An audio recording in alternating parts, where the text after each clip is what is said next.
Fix the sticker. Oh my lord. I'm eating gross store sushi.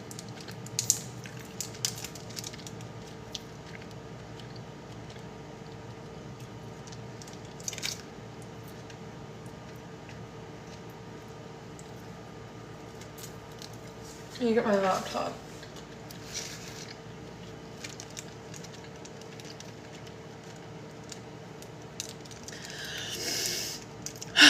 This took me so much longer to get here than I wanted it to. Like, I left my house literally 2 hours ago. Why did I just get here? I went to the tanning salon and one of the beds, the lights like exploded. So the tanning salon was all caught up, and the girl working there was like calling her dad and thought she was gonna get mercury poisoning, and I was like, I don't know if that's how that works. But she's a young girl. She's probably like 21, 2, 3, 4. And I worked at a tanning salon when I was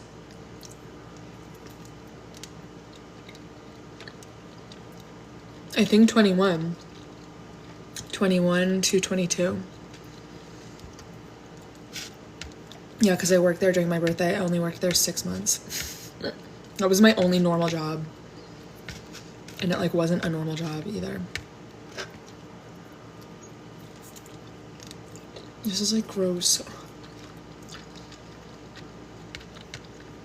Okay, I want to do some readings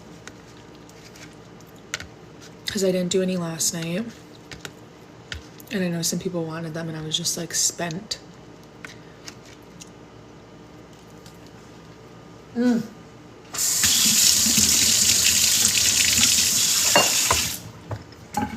I also just took the sriracha out of my friend's fridge.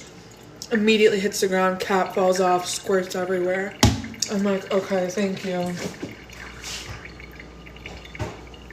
Thank you. I don't know what it is about like rice and carbs, but I like breathe heavy when I eat them. Like I can't, I don't know how to explain it. It's like it clogs my airways. Hello, Pixie, Cancer girl. I'm an astrologer. Also, so embarrassing. I have to put sticky notes on my wall to be productive. Like, instead of a to-do list, I have to write down everything I need to do for the day on sticky notes and put them on the wall. And then as I do them, I take the sticky notes off. Tell me why I'm at the fucking hair salon. I'm at the tanning salon in line. And some girl is like, you have a sticky note in your hair. And I'm like, what? Even though I like absolutely know where it's from. And she's looking at it and it said film December horoscopes or something. And she was like, Kim Kardashian? I don't know why she thought that's what my handwriting said. I do have ADHD. But I was like, oh my God, this is humiliating. Like, I was walking around with a sticky note in my hair. Like a fucking mess express. And guess what? I am a mess express right now. I'm also overeating. I was full 5 pieces ago, so I think I'm stress eating. And I hate when I do that. And now I'm gonna be so fucking bloated. All my friends are at the fucking bar watching the game right now. And I have FOMO. But if I do a certain amount of readings, then I will go. Because I won't feel guilty and I'll feel like I did something productive.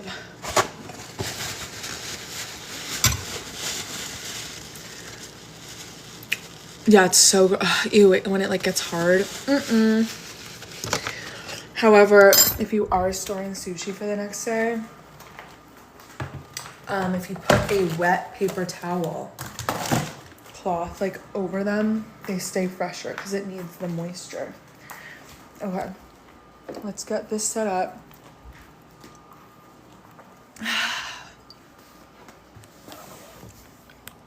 Let's put this here. Okay. I feel so ugly and ratchet today. I feel the way I feel when I have dry shampoo in my hair, and today was a wash day. Like normally I feel really clean on a wash day, and I don't. I feel disgusting. Excuse me. How is the full moon treating everybody? How's everyone feeling?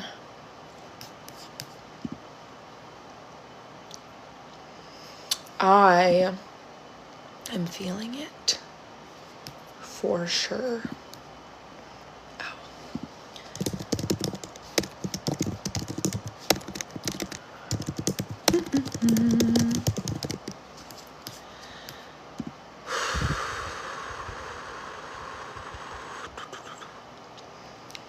I really feel like my live doesn't, or just my TikTok in general, like doesn't get pushed on the For You page anymore. I'm literally liking my own live because I think that recommends it more on people's For You pages. I'm not entirely sure. But also I look so wet, like greasy in the face right now. I really want my filler and Botox. I haven't gotten it in so long. Good, thank God. I hope I'm on the freaking For You page. Sometimes I do get like a surge of people coming in. Like last night was actually good. And I understand why it slows down when I'm doing readings, because like people obviously like don't want to stick around for something that's not about them. I understand that. But it was a hot one in Florida today. And I need to like, why is my face so greasy? These are Taylor's makeup brushes. It's always so funny to see like your friends' makeup and what they use. It's like so intimate for some reason. I don't know why.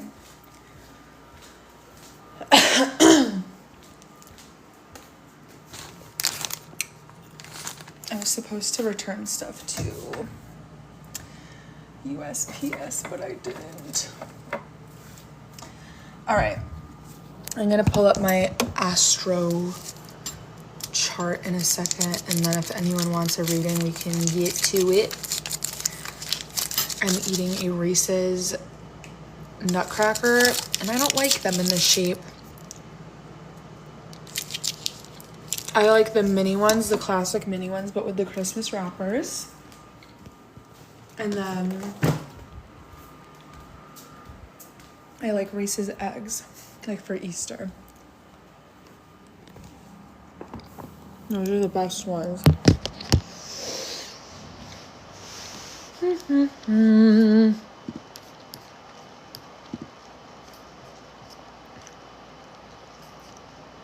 Okay. I'm gonna journal while we wait. I'm gonna write something down.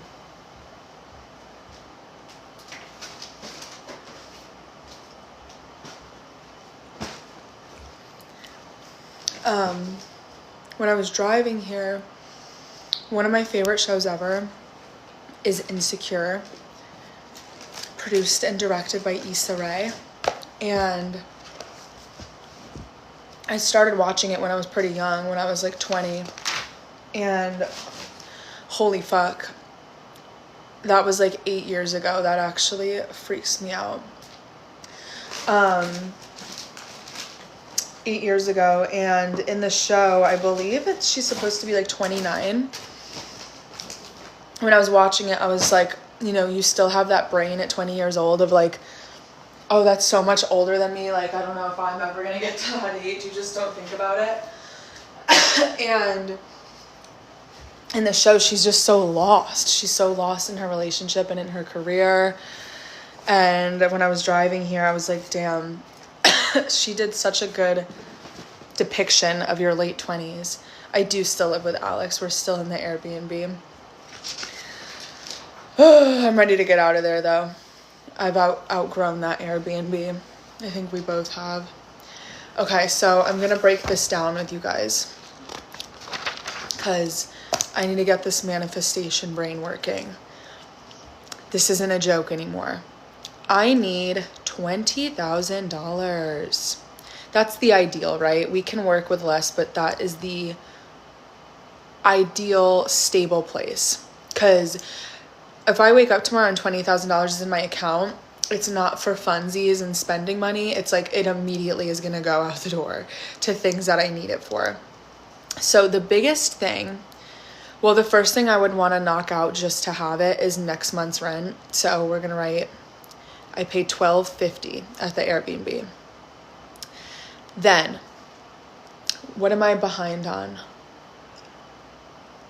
I can call my auto. Let me write that down. I have to call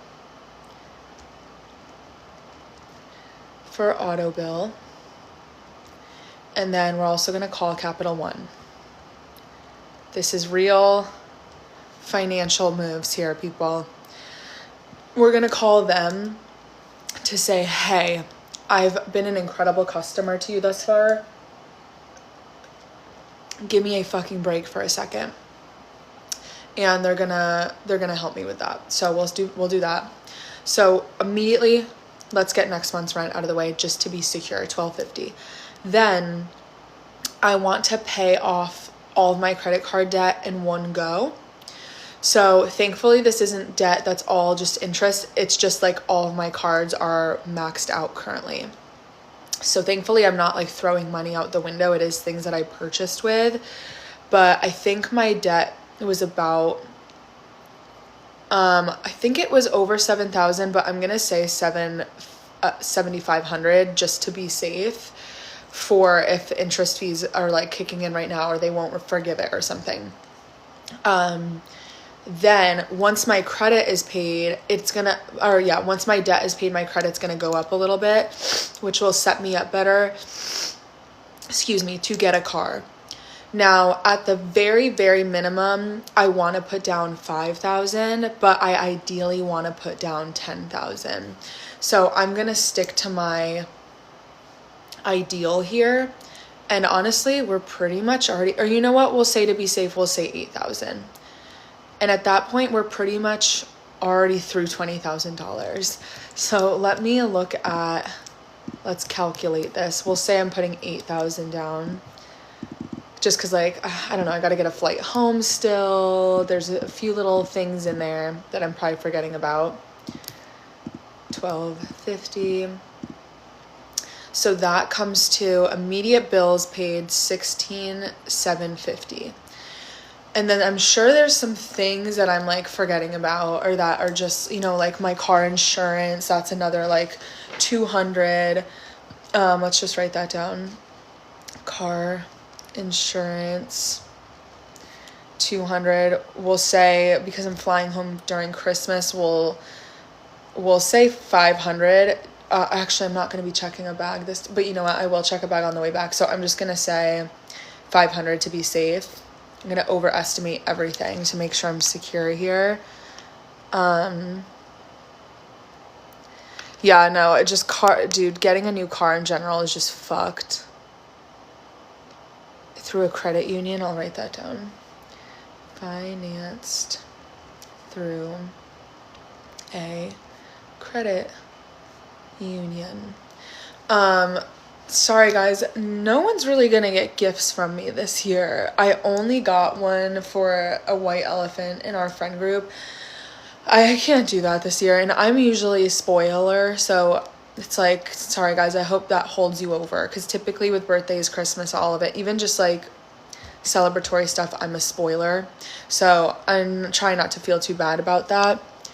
For the year, I know, so this is the thing that's great about ChatGPT is if you ask it for like the little hacks, it does give you a good amount. So I'm going to try to do some financial hacks here to mitigate everything to be cheaper. I'm not even factoring in like groceries and stuff because that's low-key the worst of my concerns. So like I will find food where I need to find it. Oh, why do you suggest Gemini? I don't think I've ever used it, but that's what I mean, like just taking advantage of AI to tell me what the fuck to do, because I feel like there's so much conflicting advice everywhere. Okay, T. Costco membership. Car insurance. I pay like $250 a month. You pay that for the whole year, or do you just mean the whole year? You've been paying that every month for the year?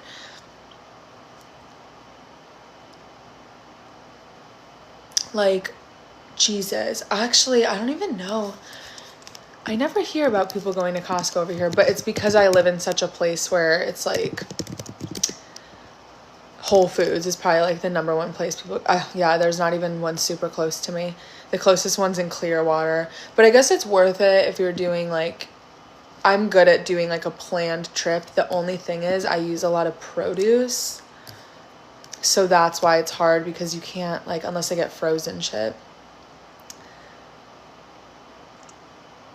Damn, okay, $250 a year is fucking crazy because I literally pay that a month. So yeah. Okay. What else can I include here? Let's say we'll tack on an extra $500 for groceries. I'll say $300 for subscriptions. I don't pay that much in just subscriptions, but like I get charged with Shopify through my website, like they take fees, things like that, so that's going to be included in there. Oh, that's smart for cleaning products. Household stuff, we'll say another 100. Oh, cat food for the next like 2 months, we'll say 150. And then kitty litter, same thing, we'll say 150, just for now to hold me over into the new year.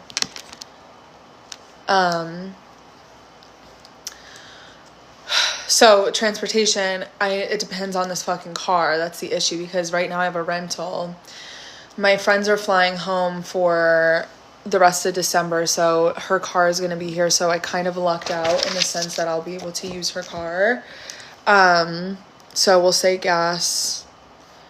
Again, we'll just say 200 to be safe. I know it's not going to be 200, but parking in Tampa, you know, things like that are still annoying. The readings are live. Unless you want a private one, you can just book one through my website, but the live ones are cheaper because they're live and they're shorter. They're probably about 10 minutes long, I would say. It really depends how fast I'm talking, but I do make sure to cover everything for you. And it's live right here over Cash App, Apple Pay, or through my website.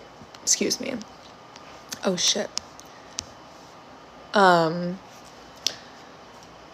I hate when the thing gets stuck. So let's add all that up for giggles. Hi. Hi, did I click something? No, you click me. Okay, this happened to me before. I'm sorry. How do I get you off of here? You want to come off or you want to play a game? How do, bro, why does this keep happening to me? Can someone tell me how to fucking stop this? Girl, Oh, I'm you want to get working. off? You want to get Yeah, off? please, please. Let me tell you how to get off, okay? So All you're right. going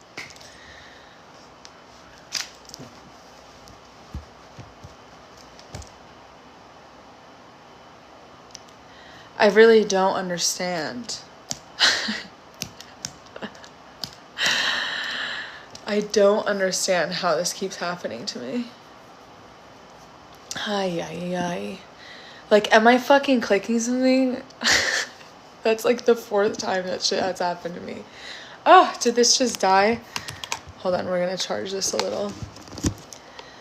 Oh my god, guys, when it was the Indian guy, I literally was like scared for my life. That was the first time it happened and I had no fucking clue what was going on. And he like wasn't responding to me. Okay, let's do the fucking math while this charges. Can I turn it on while it's charging? Hell yeah. Wait, let's hope it stays on though. I don't know if it will. Okay. Jesus fucking Christ. Back to business. Okay. 5, 6, 7. Oh, we'll say, okay. 6, 7. Oopsie. Okay, 1,000, 1,200, 1,500, 1,600, 1,700, 1,800, 1,900. That's $2,100. So yeah, back to budgeting. So $2,100 of other bullshit I came up with to 750.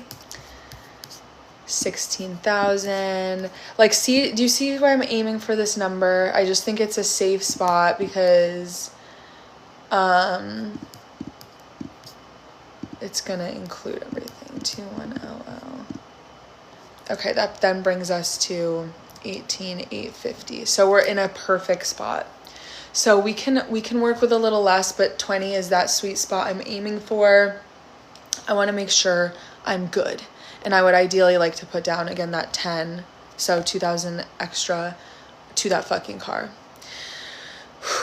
So now making this come to life, obviously the larger chunks the better, because that makes things move a little bit quicker and gets me to this goal faster.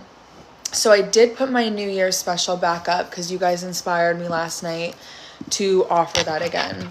And that is 70, I think it's 2750 with everything included. I need to ask Katie to write a review because she made me feel so good about it with saying that everything was literally right. Like, that is the best thing I could have heard. And sometimes when people are like, do a larger investment like that, I don't hear back from them very soon, like, because it's a year-long thing. You know, sometimes I'll hear from them in the middle of the year.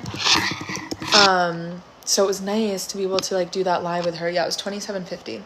So let's say, am I clicking shit still?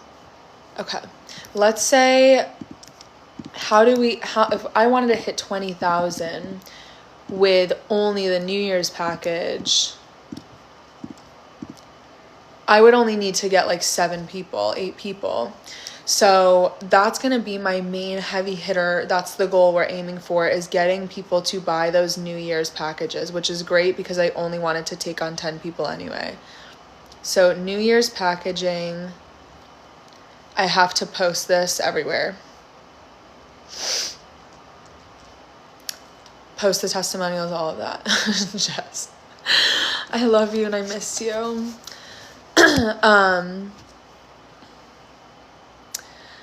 I should share it on Twitter. I've tried doing it before and I feel like it just doesn't convert. Like, it's just literally not the same audience at all for some reason. But let me do that. I'll see if I can link it from my laptop. I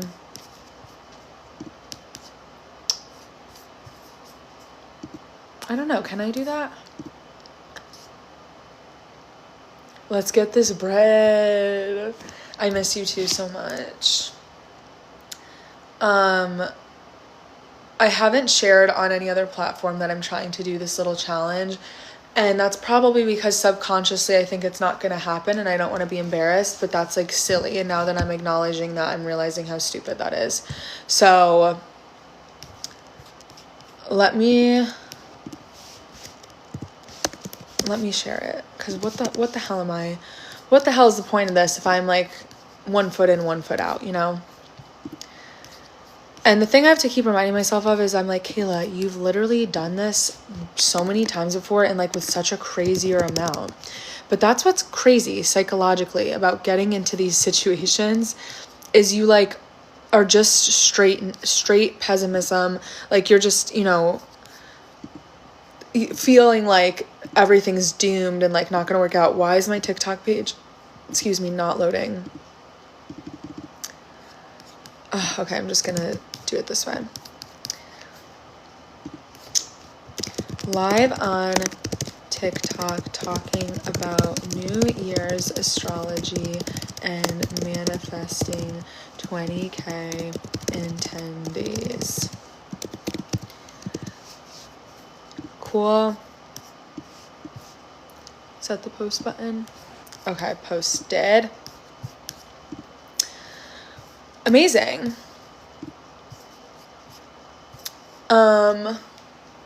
Okay. So some mindset work to talk myself through this is that I'm being silly, and I'm also in a period of very high stress right now from things that aren't even related to money and responsibilities, and I think that that's playing into my like psychosis and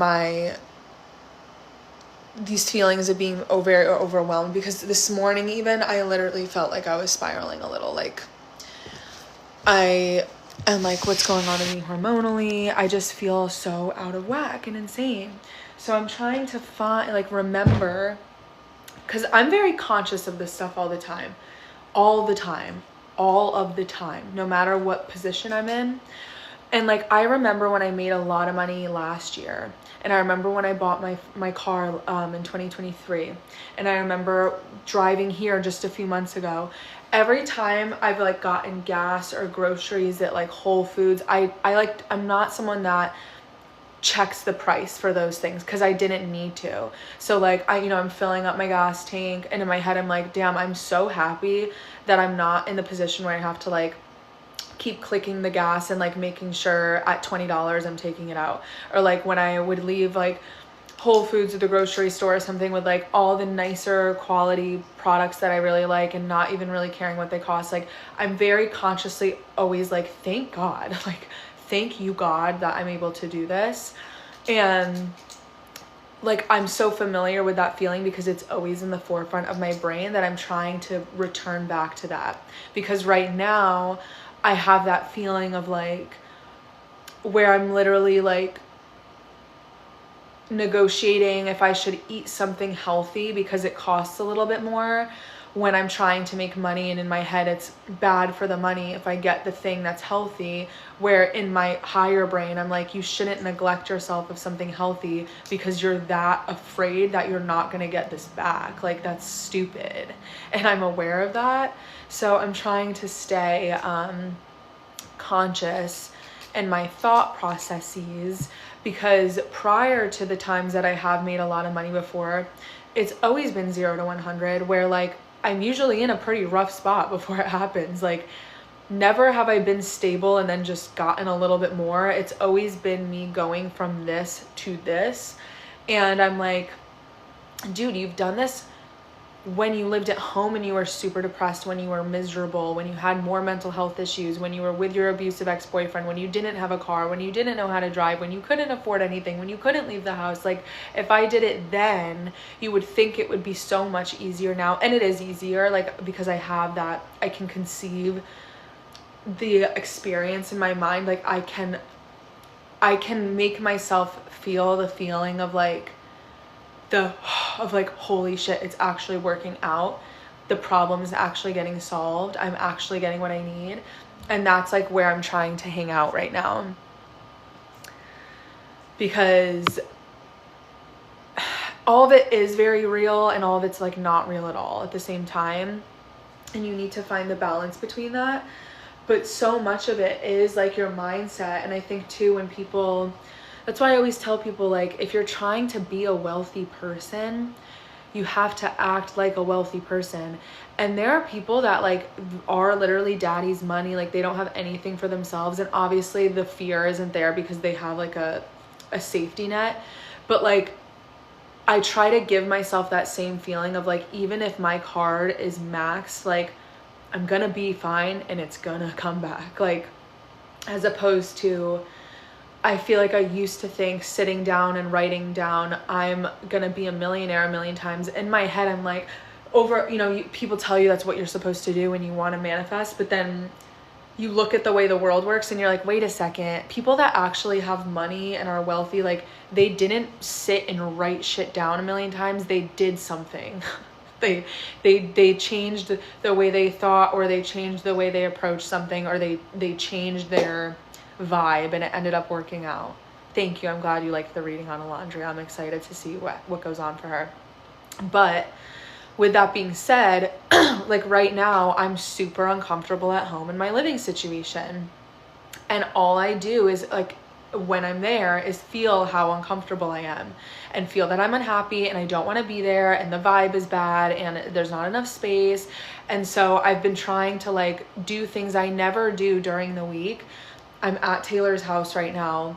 Yesterday I went and worked at a Starbucks. Like I never do that stuff. And I'm trying to create that pattern interrupt to communicate outward that like, I'm ready for something new. I'm done doing the same thing.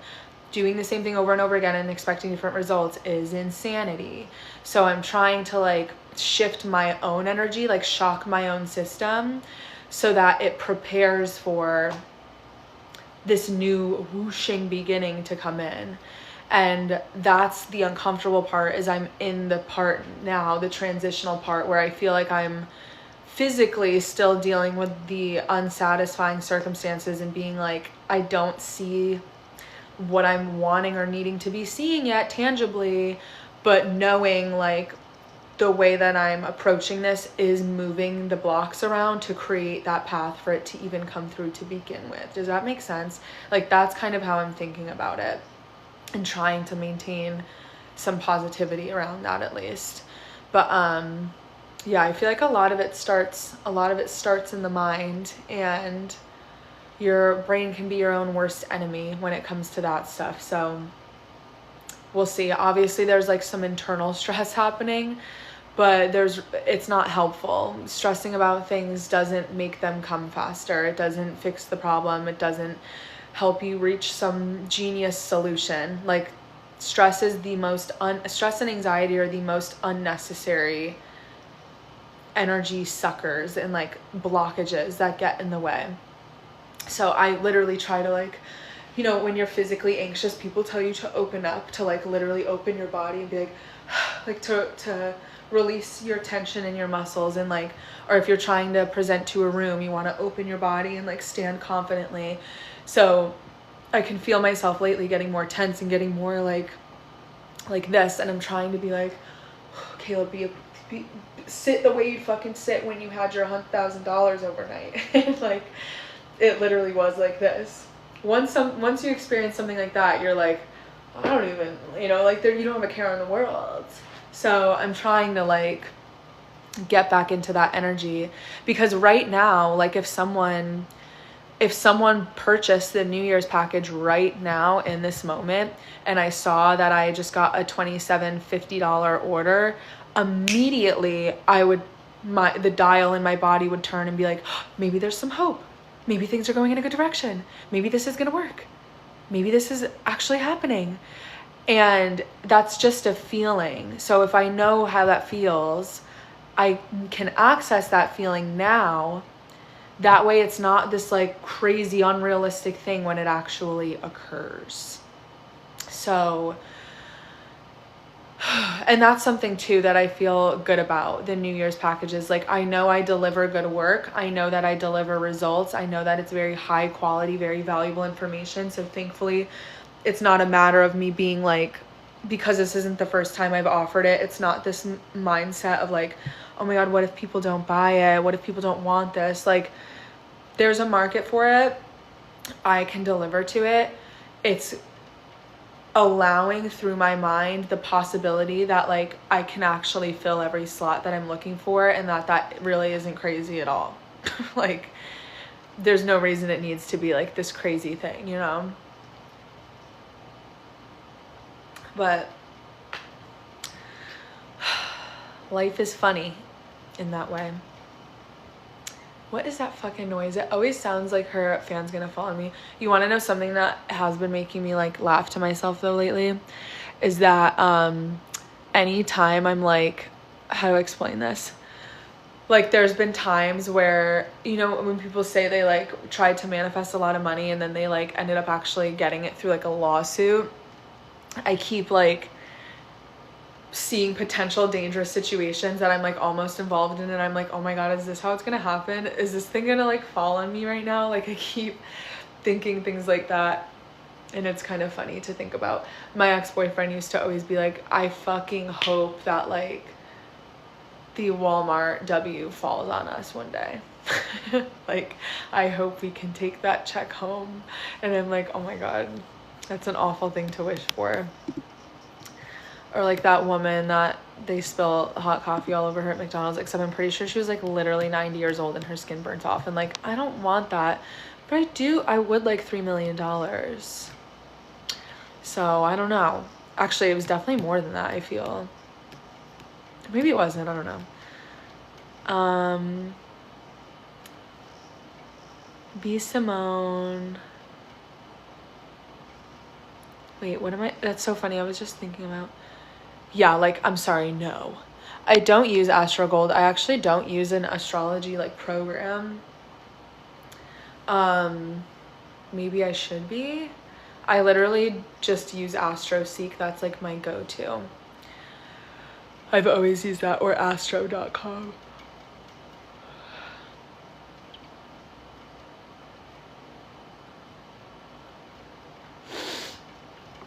I was thinking of B. Simone today, and I just saw a quote from her that says, B. Simone says she'd take $1 trillion over spending 10 minutes with Jesus. God left his word, he left the Bible. There's nothing he's going to tell me in those 10 minutes that hasn't already been said.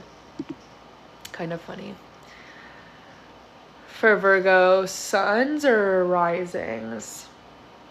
For suns, depending on the degree of your sun, Saturn and Neptune have been fucking you up over the last few years, but you're wrapping that up. Risings, okay, then it's been fucking up your relationship sector and also you. But you're gonna feel Saturn and Neptune get out of there soon enough as we get into the new year. So you'll feel some relief in the relationships if that's something that you've been struggling with.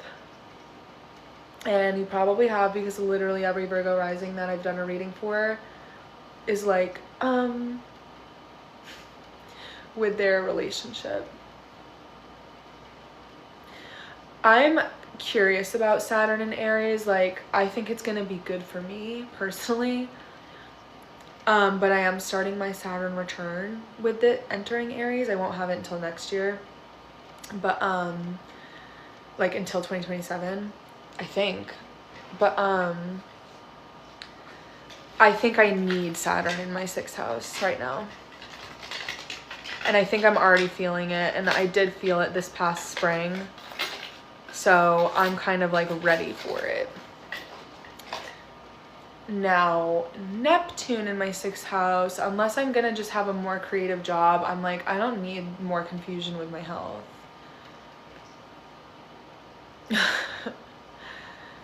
I'm hoping that it somehow gives me like metaphysical clarity. Maybe I'll work with like a fucking naturopath that actually helps me this time.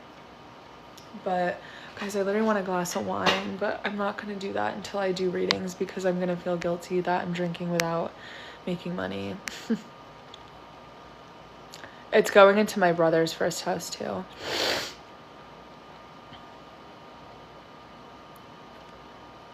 Just finished. How was your Saturn return? Well, they all happen at different times. Neptune moved into Aries first this year, I believe in like March, April maybe.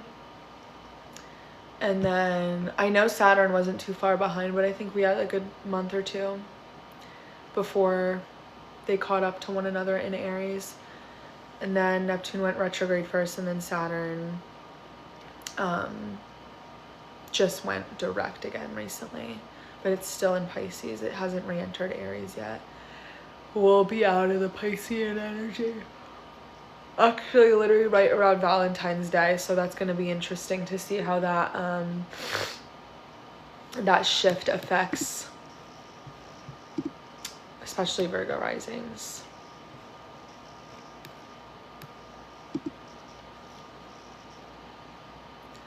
A lot of clarity.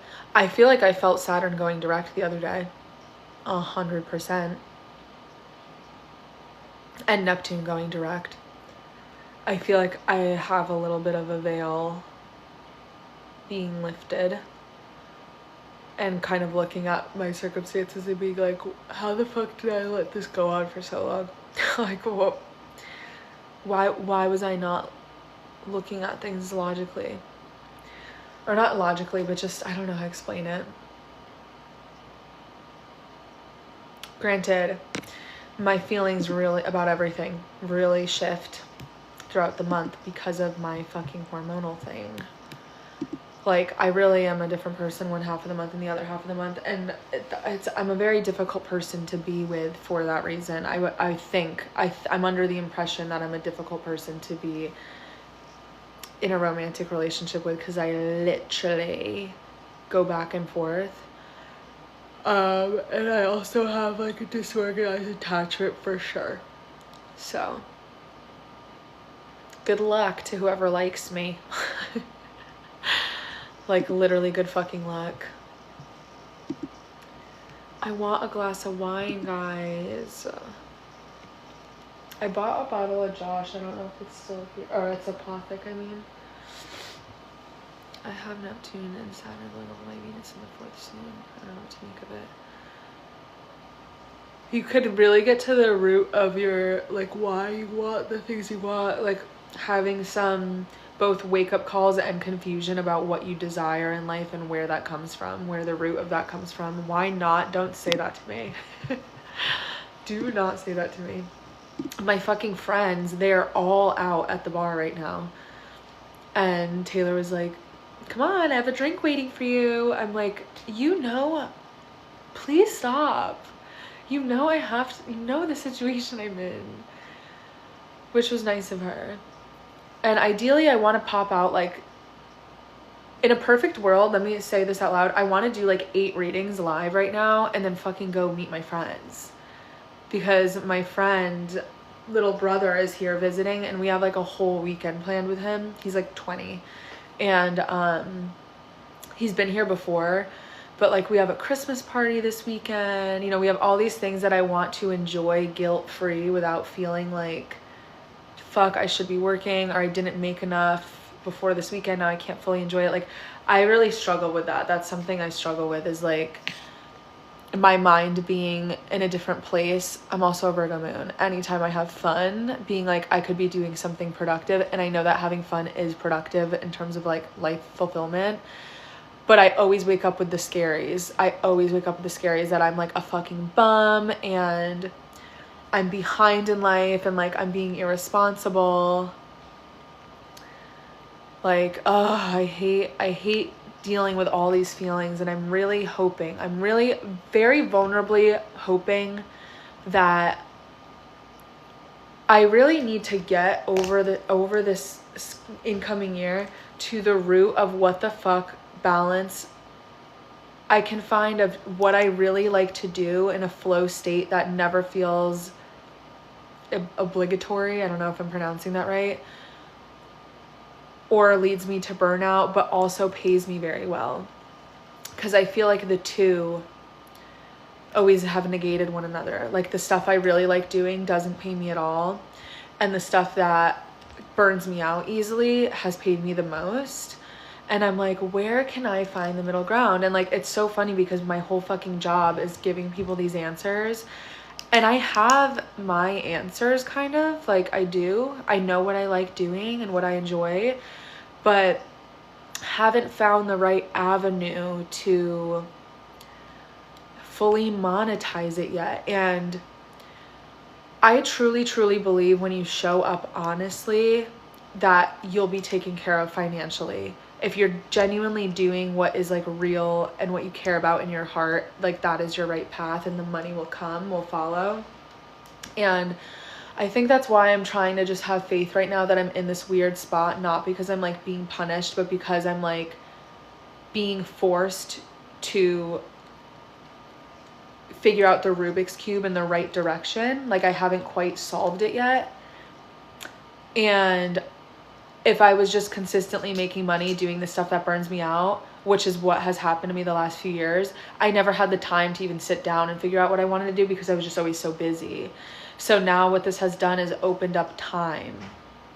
And when you have time to think. You're left with your thoughts and like, you know, revisiting the drawing board. So I'm grateful for this period in that aspect. But it's difficult when your resources are what feels like at risk, I guess. But I don't know. I just try to keep the faith. I try to be a good person, and like I really try to do everything right in life, and I try to listen. Like I try to like listen to what I'm being told. And I think that's why right now I'm like getting those depressing feelings, because I'm like, I feel like I'm listening to you, but why aren't you helping me? Like that's the sort of energy I'm in right now. And this again goes beyond like career and money stuff. Like everything in my life is falling apart right now. I could start crying, like literally everything. And so I'm just like, bro, pick one area of life and make it hard at a time, please. And I just feel like with me, when it rains, it pours, which I guess I'm grateful for that too. I don't know, sometimes maybe it's nicer to have everything get shitty all at once and then just have a nice free fall of like joy. And in a way, I'm wondering if the scales are rebalancing, because I do feel like this whole year, I have just had so much fun. Like, I can't complain. I've had so much fun this year. It literally felt like a year of a vacation. So, and I've never had that. I've never in my fucking life been happy for that amount of time without something awful either happening in the background or disrupting that joy. And really the year, I just made so many good memories. I feel like I have years of memories just from this year alone. And I want to continue doing that. I don't want it to be one or the other. And that's what I'm trying to figure out, is like how to mend this. But yeah, there's definitely a waiting feeling. It's funny because I've had that waiting feeling, and then I've had the moment where I'm like, oh, this is it. It's happening. I've had those like peaks where everything becomes very surreal. Like I feel like I have been blessed and lucky with that moment that people want. And again, I can like encapsulate it. I try to always film it when it's happening. Like I have a video on my YouTube of when my friend texted me, Hailey Bieber just announced she's pregnant. Because within a minute, I was in my office working, and my friend went, holy fuck, Hailey Bieber is pregnant. My phone fucking blew the fuck up after that. And I have a video. I wish that video honestly got more like traction, because I filmed the entire like process of me finding out, getting all of these sales, getting phone calls from everyone in my life being like, are you good? Like, are you okay? Like, are you overwhelmed right now? And me being like, like not knowing what to do in the moment. It's on my YouTube. I think it's called I think it's just called like the thank you to the Biebers or some shit like that, or like Hailey Bieber. Let me find it. I do tarot as well. I don't have a deck with me though currently. I don't think I do, at least.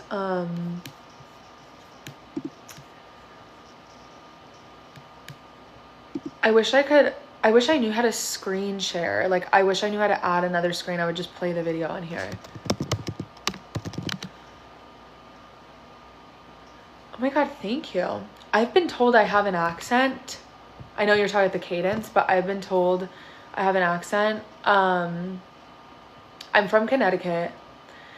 I was born in New York, lived in Orlando, then I lived in Connecticut for like the last 20 years, and then I'm here now. But funny you say that. Also, speaking of Justin Bieber, because I was a believer, he had fans do like a video contest for like some charity. And I recorded this video for the charity when I was like 12 or 13, and it was about foster care. And I'm watching that fucking video back. I literally have an accent in that video, and I had lived in Connecticut for like 6 years at that point, 7 years. And I said family. I'm like, what the fuck is this? I'm like, for them and their family. What the fuck? I never knew I sounded like that. And in hindsight, I'm like, what the fuck? Granted, both my mom and dad grew up in New York, and they don't have like super, super, super strong New York accents, but my mom sometimes says like, take the dog out. And I'm like, the what, Mom? The dog? Like New York Italian vibe, I guess, a little bit. Congrats on the move. The video is called I Am the Bieber's Elite Employee. That's what I named it. I knew it was something like not normal. Oh my God, it's 15 minutes. I thought it was like a 5-minute video. I am so inflamed in this video. I was so much bigger. Like my face was so round. But yeah, that was a peak moment for me in my career, and I'm glad that I got it on video because it got me where I am, even though I was very overwhelmed. My filler looked good. Oh, fuck, I want to get my lips done again. I'm like 600 lips. I do want to get them done though. And my hair was so much nicer. Ugh. Oh my God, Connecticut and Florida have always had a fucking love affair. Like, living in Connecticut every year for spring break, my family's going to our Florida house. We're going to Florida. We're going to Florida. Like, please. And I lived in Orlando when I was younger. First, before Connecticut. Do I enjoy them on normal people or celebrities first? I enjoy the thrill of like seeing how things manifest for a celebrity, but I enjoy the connection of working with one-on-one clients more for sure. It really comes down to the vibe of the way that someone else like the client, celebrity or not, cares about the astrology, because I've had times where a celebrity is like floored, like moved by it, and I think that it's really special because I would assume when you are in a certain position, especially like wealth wise, that it's hard to find people that aren't just schmoozing you. And that's always kind of what I'm afraid of when I'm working with a celebrity, is like, I don't want them to think that I'm only seeing them as me using them. Like, I really try to cultivate an authentic connection with them where they can like be fucking normal and not have to be like, hi, you know, like PR friendly. Like, I guess I want to communicate to them that like I'm not an op. Like, I'm here to do my job, and I know who you are, obviously, but like, you don't need to be that person here. Like, that's kind of what I want to establish. And I think it's really special when you can tell that they have allowed their walls down, when working with a celebrity, because you can feel when you earn their trust and they're like, okay, I can bring up this thing or ask this question. Where there's been times where I've worked with people who aren't celebrities and they're very normal people, and they like almost are like a skeptic of me, and they're like trying me, and I don't like that either. Like, it doesn't really, there's not a preference on if I like reading for celebrities or normal working people more. It's like I like working for people that have a genuine curiosity and understanding and respect for astrology, rather than anyone who has this sort of like approach to it like it's a magic trick or like a party trick that they're testing to see if I'm actually good at it and I'm supposed to like prove it to them. I couldn't give less of a fuck about that. Like, I do not like that attitude. I always offer to sign an NDA. No one has ever made me sign one. Shockingly, no one has.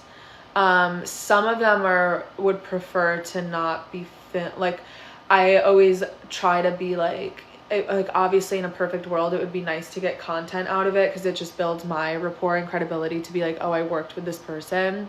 But that's usually where there's some reluctancy, which is totally understandable. Like, the only person I filmed with was Monaleo, and I feel like there was one more person. Oh, Winter Blanco, who I don't know if people would consider her a celebrity. I guess it depends on like if you're a fan of her or not. But they both let me film, and Chrishell Stause posted something for me, so I appreciated that. And it was a video. Like, video is so much more important than just a picture of someone recommending me, so it was nice that she did that for me. Who else? Megan Fox, very discreet, just over the DMs. She paid. Megan Fox paid, which was, I appreciated that. But also too, like, as a business owner, you have to take yourself seriously. And I think a lot of times celebrities expect you to just give it to them for free because it's a celebrity, and I literally don't do that. I give them a choice, and I say, we can do the reading for free, but you have to recommend me on one of your platforms, or you can pay for it and just be a normal client. Like, I always give those options, because, you know, there's been a few people, like influencers, that I've done this like free exchange for, and like had this verbal agreement with them, and then they leave me high and dry. They'll say, oh my God, it was so good, da, da, da, da, and then they never post or recommend me. And I'm like, okay, I'm sorry, I'm not a fucking joke. Like, I'm not, you have to like hold your own in that way a little bit. And you have to be okay with the fact that some people are like not gonna be cool with that. But you should be grateful that you find that out before you waste your own time. You don't want to go through all that just to be like, wow, I just like did all that shit for free. So, you know, anyone that respects you and your work will be like, oh, that's totally fair. And personally, me, if someone, like, if I was an influencer or a celebrity and someone gave me that option, like, I think that's very fair. You can pay for it and it's private, or you can like know that you're helping out this person's business and post a 2 fucking second thing being like, hey, this was helpful. Like, you know what I mean? It's really not that fucking hard. So that's just my system now. I used to have a little more desperation when I was first starting, where I'd be like, oh, this would be such a good person though, like, and then do it for free. And then I'm trying to think who that happened with. I read for Alexis Oakley, I think that's her name, Tana Mojo's older like makeup artist, blonde girl, and she actually went out of her way to like send me a voice memo and say like she likes helping small businesses. Like, she remembers when she first started and she was working with celebrities, like she was going through the same thing. She's so happy to post this stuff, da da da, whatever. I was on her ass for like literally months because I could see that she watched it and was like, can you at least respond to me? Like, didn't we have this whole agreement? Like, she was, if anything, like so reassuring, and then just left me high and dry. And I was like, girl, you're not even the influencer. Like, what is going on here?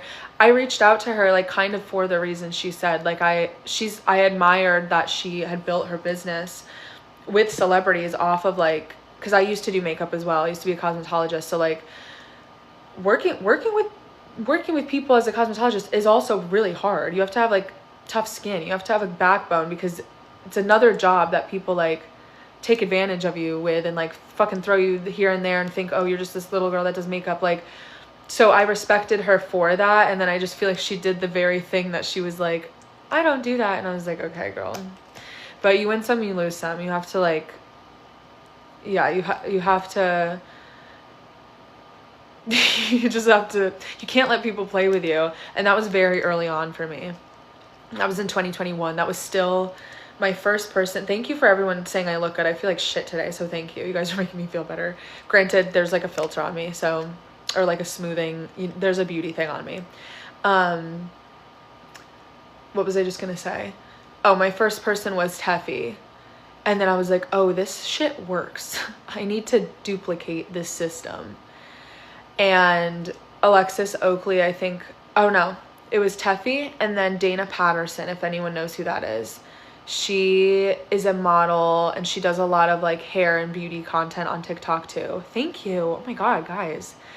I did Teffy, Dana Patterson. I feel like there was some like random people mixed in there. I did the redhead girl from Awkward, Jillian, I don't remember her last name, Jillian something. And that was like that was cool. That was cool for me because I loved that show growing up. And I was thinking of like high school me waking up on a Saturday morning after a sleepover and my mom picking me up and bringing me to Dunkin' and getting an iced caramel latte and a bacon, egg, and cheese from Dunkin', and then going home and watching Awkward all Saturday, Sunday. And it was cool. That was one of my first moments of like, this is cool. Like, this is someone I used to watch. And then I really feel like I'm forgetting people. This is so long ago. I was like not okay in the head at this time either. I was going through a lot, so I feel like my memory is like fucked up. I feel like I fell off for 2022. I fell off. Love you guys. Because in 2022 was such an awful year for me. I was literally fucking homeless with my ex-boyfriend, living in hotels. I hated 2022. And then I broke up with him at the end of it. That was an abusive relationship. So like getting out of that was like ripping the fucking teeth out of my skull. Like it was so challenging. But I did it. And then 2023 was also incredibly tough because right as I was about to be okay after my breakup, my mom had a psychotic break and like ran away. And she got in an abusive relationship that me and my brother had to like save her from multiple times in the midst of her like also not talking to us. Like we had to really put our pride aside and like our pain aside to like help our mom. Awful year. Got so fat, like was just eating to like, that's literally my only source of joy. And then at the end of 2023, I was like, Kayla, bro, you have to get out of this fucking bubble. You have to get out of this family. You have to start your life. I know it's hard and it feels impossible because it is, but like make some shit shake. So that's when I did the Justin and Hailey Selena series and the Kylie Jenner, Travis Scott and Rose series. And both of those pushed me into my own, like I went from the girl that read for Teffy to the girl that does pop culture stuff but also like knows astrology. And that kind of gave me I started to get my own following, and that's pretty much how I got the majority of my followers. So what are we in now? 2023. I read for Chrishell Stause in spring of 2023. And then also in spring of 2023, I started making predictions about Drake that were getting traction, but like no one believed me. Especially like men were like, yeah, right, no one's ever gonna hate Drake. That's when I started like making noise about Drake, was in 2023. What happened at the end of 2023? I feel like there's something there too. I got my license, I bought my first car, and I got my office all in the same like week. So that's like the upgrade I'm looking for right now. Like I made some shit shake. I made it happen. I took all the money I got from those readings, bought a fucking car, and got my life together and was like, give me a year, I'm getting out of here. And that's exactly what I did in that year. So I got my office. I remember moving into my office in November and just having a slow end of the year. I had to buy a new laptop. I had to buy a new phone, and I remember feeling like a little stressed about those purchases. So I don't think I was like on a high at all towards the end of 2023. I think I was just like getting settled in what is this new routine I had going with going to my office and like driving for the first time in my life. And then 2024, immediate good off the bat. Super Bowl, great. Something in March, April, great. Drake, Hailey Bieber, and then Trump's assassination attempt. That was a good one for me too. And then predicting Kamala running based off of memes. That was a big one too. I predicted Joe Biden stepping down on the day that he stepped down. And then I moved here. And now we're here. And this year, like, I don't know, did I have any high points this year? I didn't have any major waves, but I had a good few, like, pregnancies, Rihanna's pregnancy, things with J-Lo, a lot of things with Diddy. A labor transit is usually, I've seen it a lot of times be Mars, Jupiter.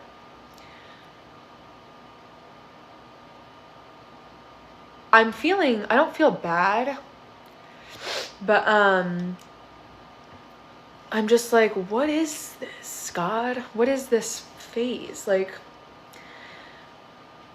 because a lot of things have gone very, very wrong, like as wrong as they could go circumstantially. So I'm like, I think part of the lesson is detachment. I do think I was given a little bit of a break. Like I kind of took that money that I had made over this last year and I didn't manage it well. I spent it all this year on like rent and like having fun.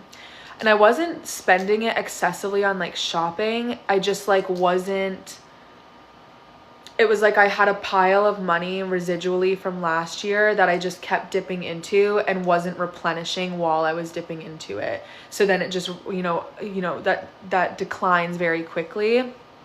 And that I learned this year is like, you can't do that. You literally can't do that. And I knew that already, but it all kind of came crumbling down very, very, very rapidly at once. Like it wasn't like a slow decline. There was like, once my car got fucked up, it fucked everything up. Cause now all of a sudden I had to pay $5,000 out of pocket for my car. And then $6,000 for all the rentals and the Ubers. Like all of this stuff added up very quickly in like July.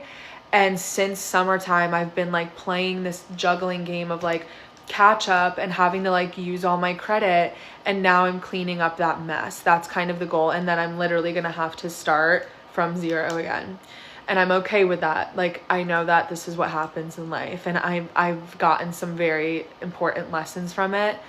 I'm very grateful for it, I seriously am. But right now I'm in that panic phase of like, oh, I'm not even starting from zero right now. Like I'm literally in both literal and metaphorical debt. Like if this is ground level, I'm down here. So I need to get back up here before I can even think about growing again. And that's like why I'm a little bit more like stressed than I typically would be, because I've never done that in my life. I've always been very, very responsible with investments, with debt, taxes, credit, like all of that. And I just completely dropped the fucking ball this year. And I really think I dropped the ball because now I'm coming to terms with I had a lot of questions about my health this year that I could not find the answers to.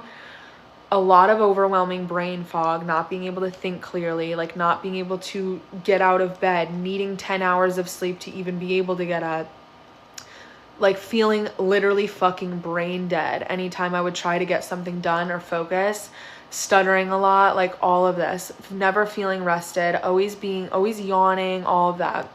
And I'm like, what is going on? And I found out that I have very, very low ferritin and iron. All my hair fell out earlier this year. Like, literally, my body's like, I don't even know the word.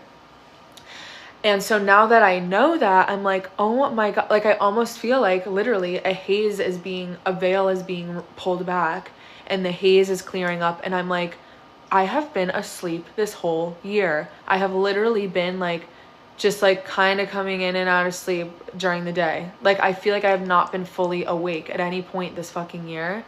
Yeah, trust me, I got like actual beef liver. I'm having to do my own protocol because I don't have health insurance and I don't have the money to pay out of pocket. So I'm in a really tough spot. Like, that's the other thing. It's everything. I'm having very big problems in my personal life with my personal relationships. Very big problems with my health. Very big problems with my financial situation. A lack of clarity a bit with work. And I don't have a vehicle. Like, literally everything. I can't even go home. Can't even go home and see my family. So it's just a lot. But what goes up must come down, I guess. And I think once you're down, you can only go back up. So it's fine. And I'm like, okay, I'm at my friend's house. That means I have somewhere I can go. I have that. But time is of the essence.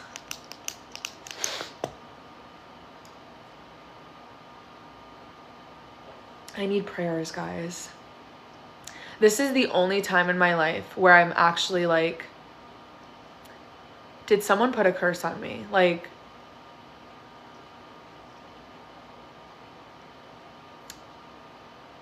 because like, it's actually fucking crazy. Well, I'm like, have I had any major predictions that haven't come true yet? Like, I'm like, can I get a one of the Jenners pregnant? Can I get I don't even know. Like, I need something like that. No, I'm not even going through my fucking Saturn return. It hasn't even started yet.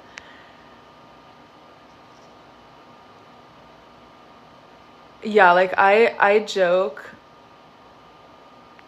Oh yeah, I completely agree. I joke that, all right, well, this is what we'll play. Since no one's doing a reading right now, who will like shake the table if I can? Oh, Selena Gomez, please pop out pregnant. Please pop out pregnant, Selena Gomez. Please, I'm literally begging you. For me. Do it for me. Oh, I'm glad my tweets help you. That means so much to me because I feel like I'm talking into the void. I'm sorry, we have to sacrifice Selena. Like, I need this. I need it. Okay. Can Kylie Jenner get engaged or something? Like, I'm literally begging. Rihanna's not going to come out with an album. I actually predicted that A$AP Rocky was going to cheat on her this spring, and it comes around again next spring. All right, let me write down Selena. I feel like I'm not very good at predicting for Selena, I'm going to be honest. Because some people are just too fucking private. Like, Selena, Hailey, and Justin are all, like, an upper tier to access because, like, the most insane thing could be happening to them and we're just not gonna know. Ariana.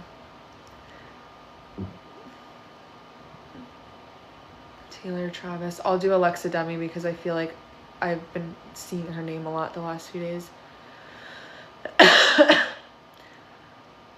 Sydney Sweeney. Who don't people like right now?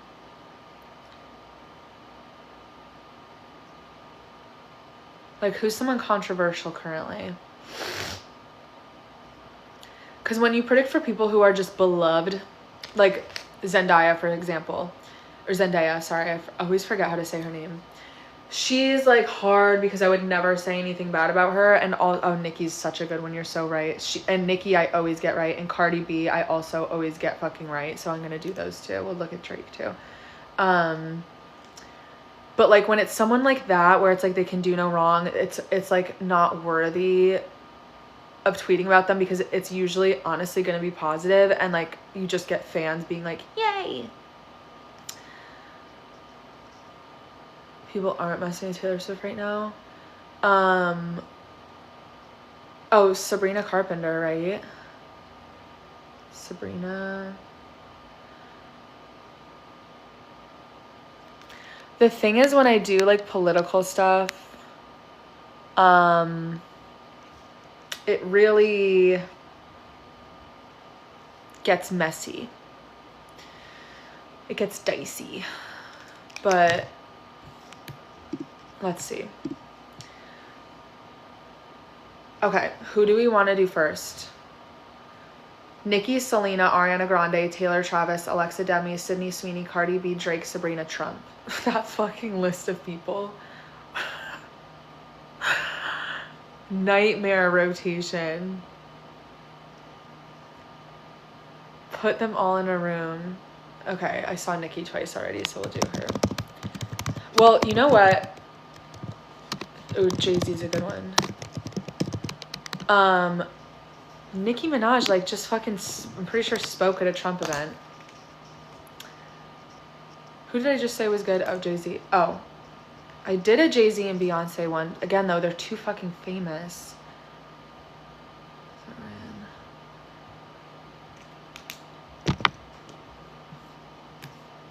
Oh, let me retweet, first of all. I know that I haven't watched the Diddy documentary, but let me retweet the fact that I have been literally finger on the fucking pulse with Diddy from the jump. I know I have a tweet that said, can we talk about how Diddy killed Kim Porter? And I was talking about Kimora Lee Simmons too. And I was talking about how Corey Gamble used to work with Diddy.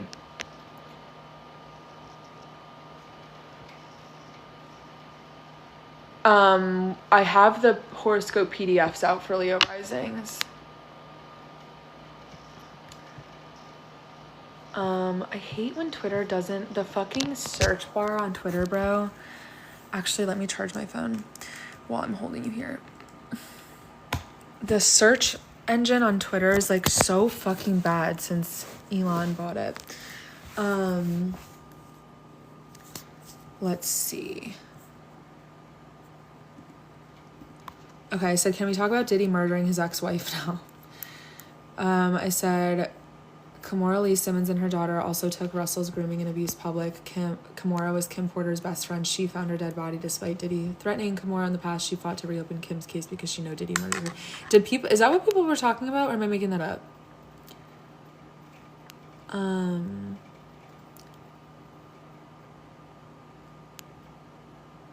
I'm sure I've tweeted my own birth chart before. I guess now I'm a little bit more like paranoid about sharing it, but at the end of the day, I'm like, what are you gonna do? What are you gonna do with my fucking birth chart?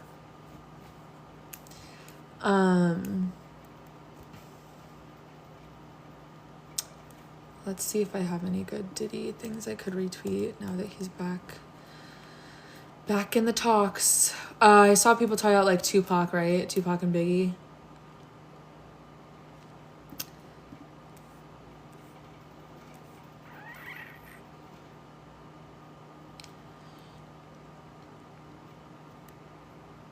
I don't know who Cory Booker is. Is that an athlete, or am I making that up? Jacob Elordi. Cory Booker. About my big 6 house placements, because you're right. I'm a Cancer Sun, Virgo Moon, Scorpio Rising, Leo Mercury, Leo Venus, Libra Mars. I literally forgot. Oh my god, sorry, me not knowing who Cory Booker is. Probably irresponsible on my part. Okay, we'll do 50 Cent.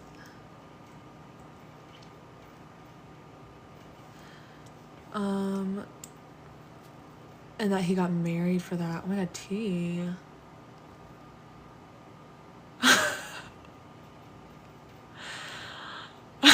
The name Cory Booker just sounds like, it sounds like anything but a politician to me. My Mars is in my 12th house, kill myself. I have Jupiter in my 4th house in Aquarius.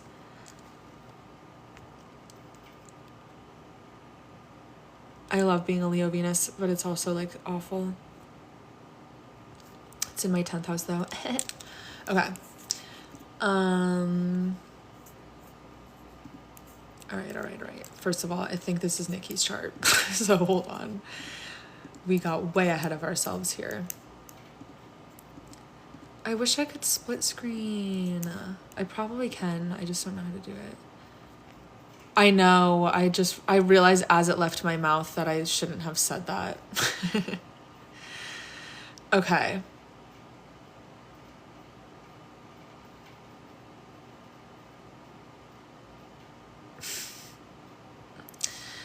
The South Node's about to go over her descendant.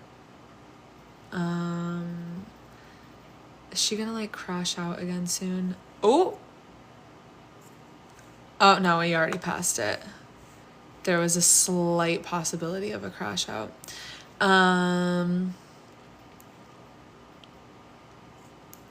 Saturn was just dude, she's been having shitty fucking transits the last few years.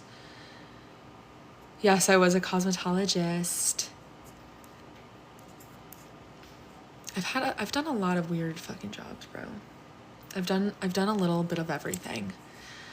I feel like the stuff with Nicki Minaj, that was all just deja vu of like shit she already, I guess that's everyone because everything's retracing its steps.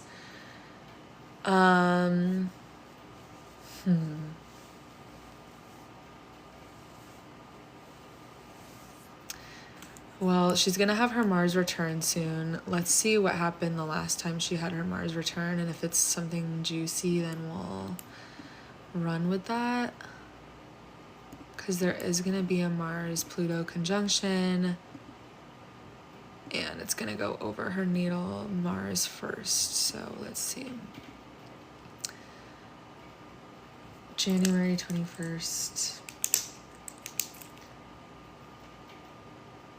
26. You guys are seeing my approach, I guess. So I'm like, okay, she has this transit coming up soon. What happened the last time she had it?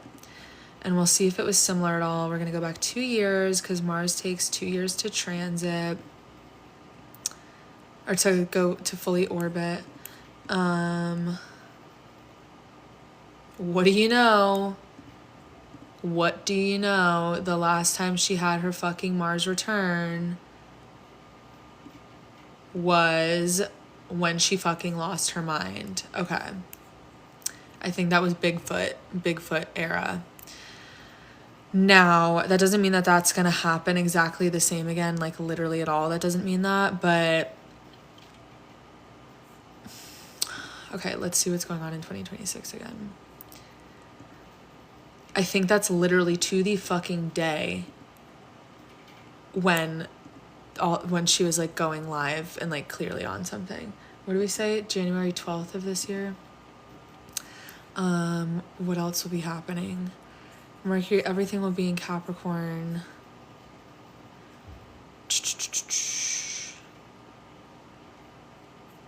Saturn will be squaring her Mercury. Okay. We were just saying, wait, Nikki's house is about to get taken because she hasn't paid for a lawsuit her husband got her in. We were just saying that like the 10th house, like Venus is beauty and relationships and pleasure and ease. So it makes sense that like with the jobs that I've had that I have Venus in my 10th house. Especially because it's like beauty related. Fuck, I wish you could charge your phone on the side. Like it's not fair.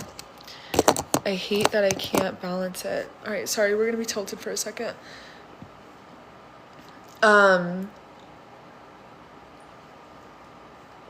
I mean, off the top of my head, I think when people are struggling psychologically, usually politics is a good place to find your identity when you're struggling with your own, because it makes you feel like you are rooting for a bigger purpose, and it allows you to speak with conviction that maybe you didn't have with what you're going through.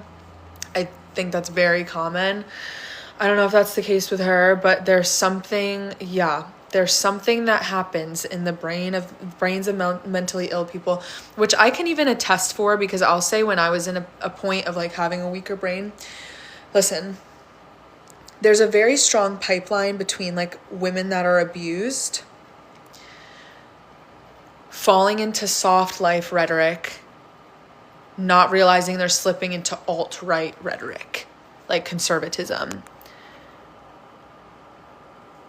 And it's because when you are a lost person and you don't have safety or security, you're going to be a mosquito to a lamp of whatever promises you those things, as long as you do this and that.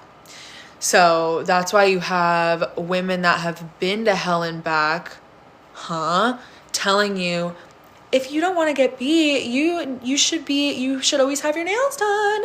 Like, wait, what? And it's because someone else told them, if you keep your nails done all the time, you will have a life that looks like mine and you'll stop getting beat.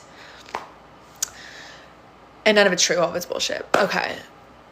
And the only people that do function that black and white A and B are like other drones, like other people that are equally lost and not real.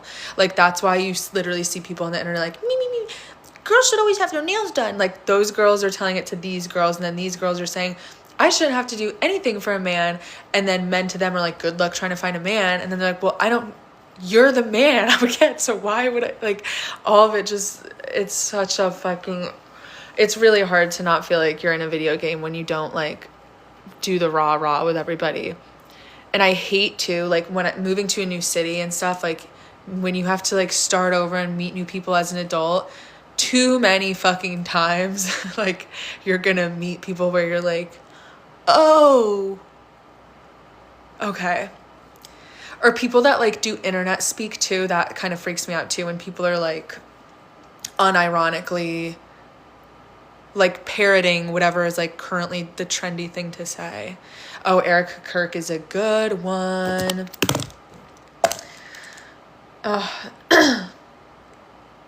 It's so funny too, because people that are very conservative and traditional and therefore usually Christian are like, astrology is demonic. But then if you are co-signing or creating some sort of whistleblower thing to what they want, like, all of a sudden they kind of are like, what was this girl, tell us a little bit more about.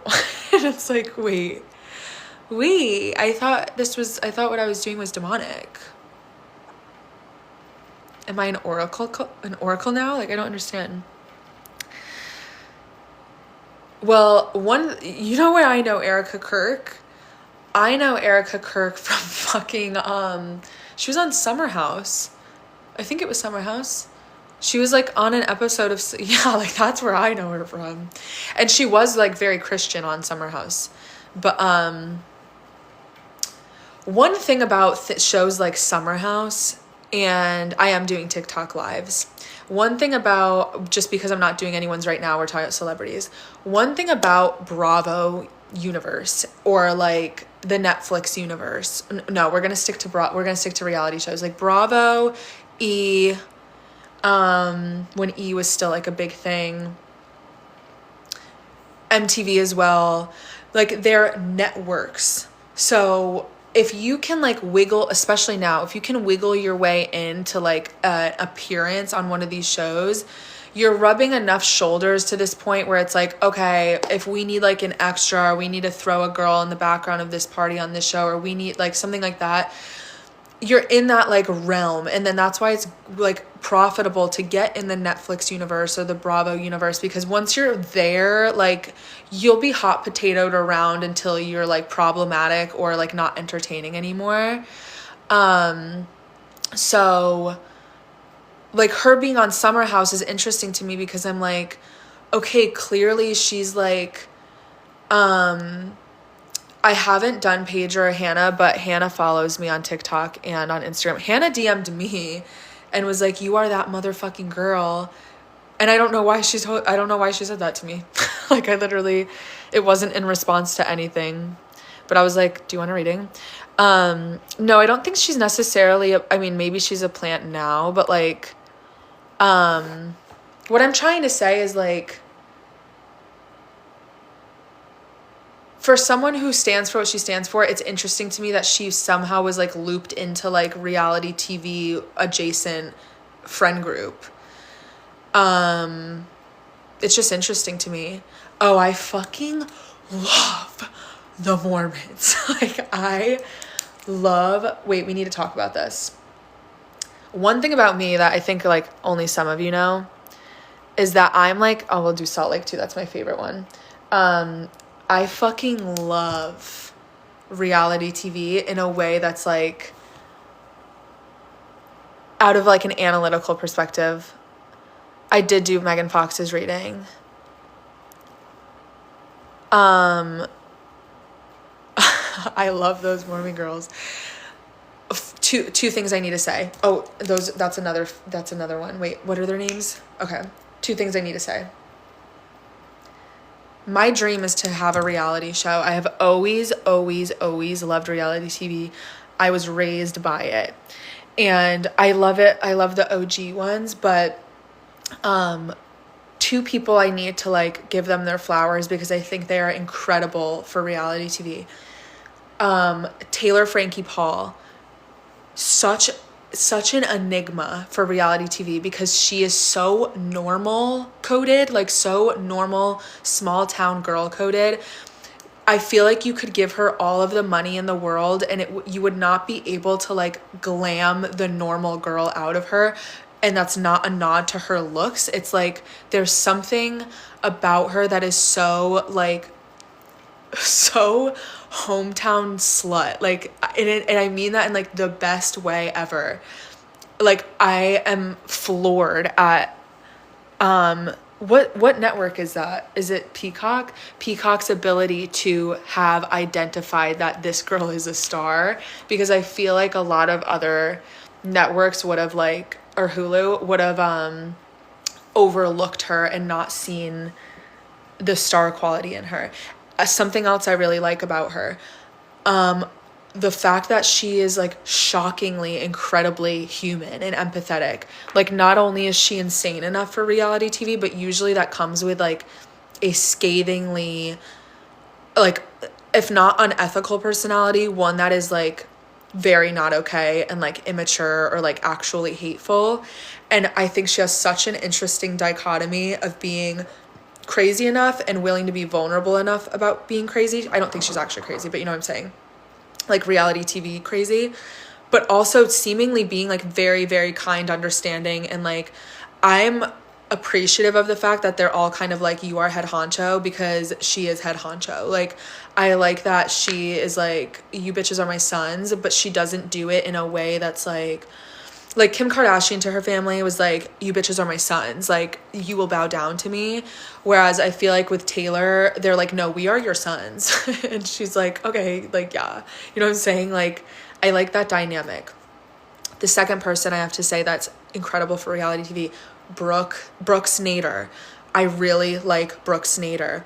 I like the Nader sisters, but Brooks Nader has same thing. That's a girl with a fucking dream. Like, that is someone who knew what she wanted to be on reality TV or whatever it is, to be a star, to be famous. And like, it is so, I can imagine that growing up, she was someone where people are like, oh, that girl's gonna be famous. Like, there's a certain star quality that I don't feel comes around often. And I really like the both of them.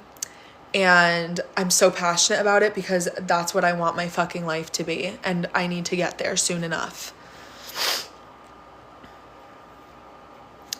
Well, yeah, we have all the Mormon sisters down. Honestly, this is something that I usually do need to do more privately, just because there's too many thoughts bumping around in my head. And like, I'd really need to sit and look at each person's chart. But I have this list now, and maybe I'll like rapid fire a bunch of fucking predictions out tonight. You guys have to follow me on Twitter if you're not already, because that's where the predictions go. Yeah, like Demi is someone that,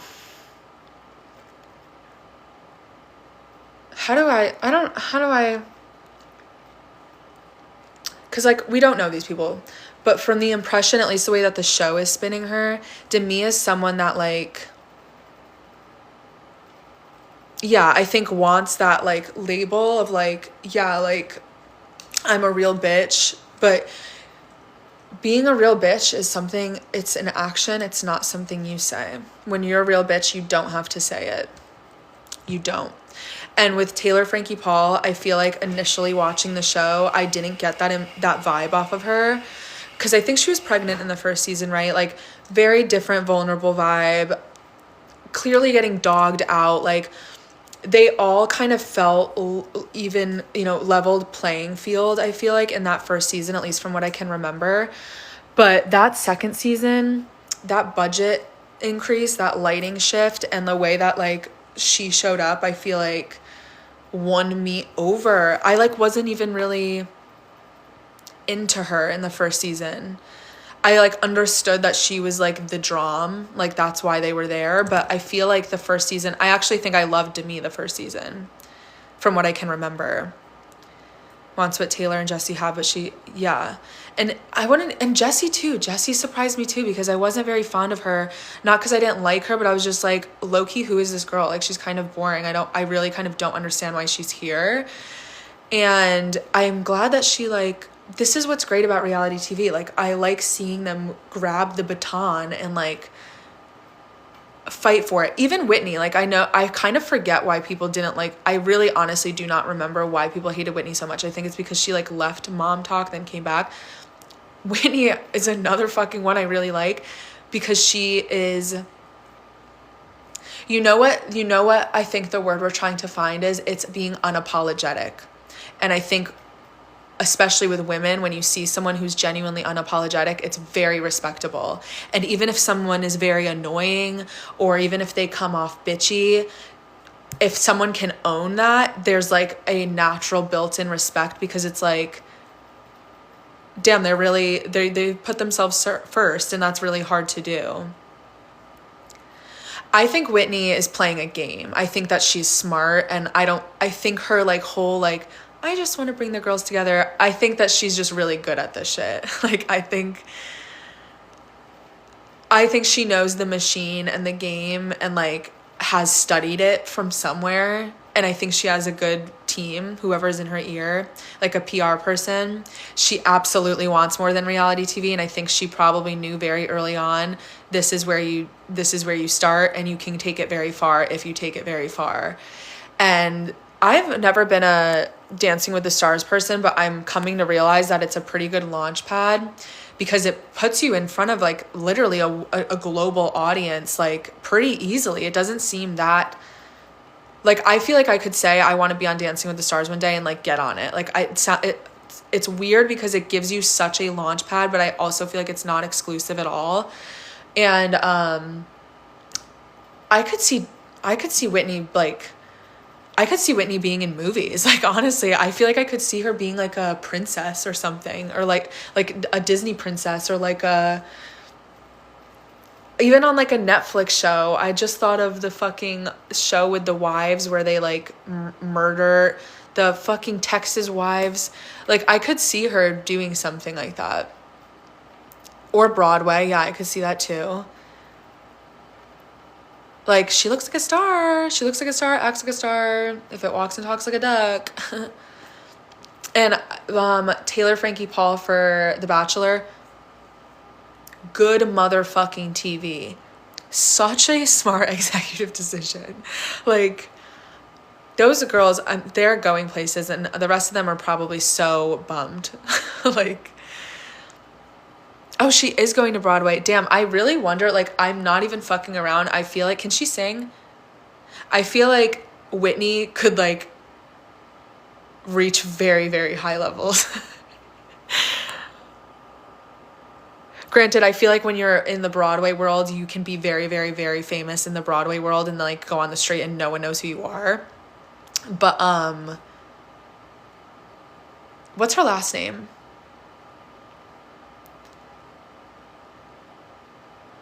Like Taylor Frankie Paul, I think is big and respectable in reality TV. I don't know if I could see what else I would see her branching into. Unless she had like a very interesting pivot that's like very serious. Like, I could maybe see her doing something with like women's shelters or like post-abuse rehabilitation, like things like that.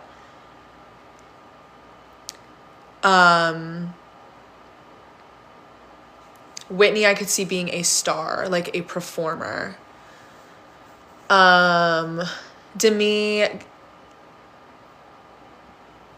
Demi gives me just like typical, like in my mind, she's an influencer. She gives me that like influencer vibe. I could see her maybe leaving that fucking man that watched her grow up, and like maybe dating someone famous. Or like a billionaire or something, like just some. I could see her being with like another like ugly old guy with a lot of money. And I'm not minimizing her to that. That's just like I'm trying to think like what I picture for these people, or like having a very low tier beauty brand, like something that doesn't really make sense and we don't know why we're getting that from her, like a Rhode-esque beauty brand.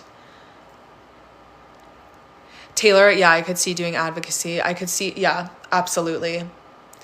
I could see her having like an arc because they got renewed for 2 seasons. Like I could see her having like a, in the way we see these like scenes of Kim Kardashian going to prisons and shit like that, I could see her having like some sort of something like that. But I think it will be authentic though from Taylor, because I think that is very close to home for her. I think she has unexpected depth, Taylor, and that's what I like about her.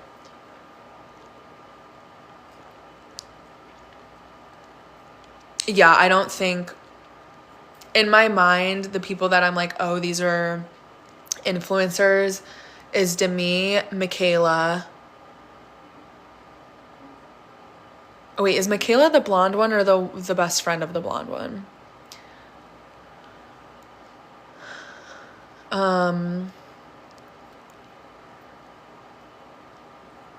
Okay, what's the friend with the big eyes?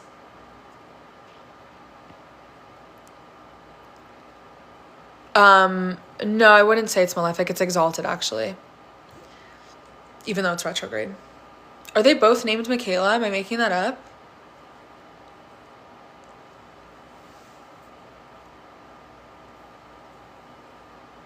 Aren't they? Why do I feel like they're both named Michaela? I don't know. Both of them. It doesn't matter. Both of them I can see being influencers. Oh, Macy. Okay, Macy I know like wrote a book or something, right? So fitting. So fitting. She wrote a book and didn't she do like baby products or something? Like I feel like that's fitting. Michaela, I could see like not doing anything. Like doing some influencer collaborations.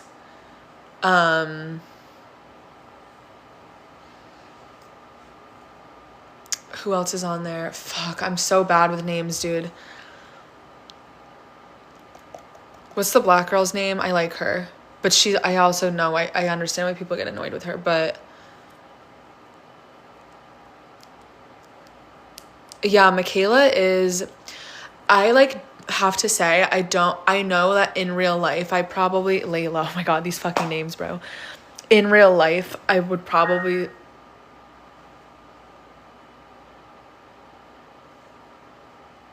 did you guys hear that noise? I would probably like all of them. But there's something about Michaela that I don't like when she's on my screen. I don't like watching her. And I really think the conclusion of that is just, I think she's a very closed off person. Understandably so. And I think that gets in the way of the ability to be valuable in reality television. Because if you're not willing to do, granted, she was very, very vulnerable this season, and that obviously makes someone more likable when they're vulnerable. But there's something like, I almost feel like it's just not right for her.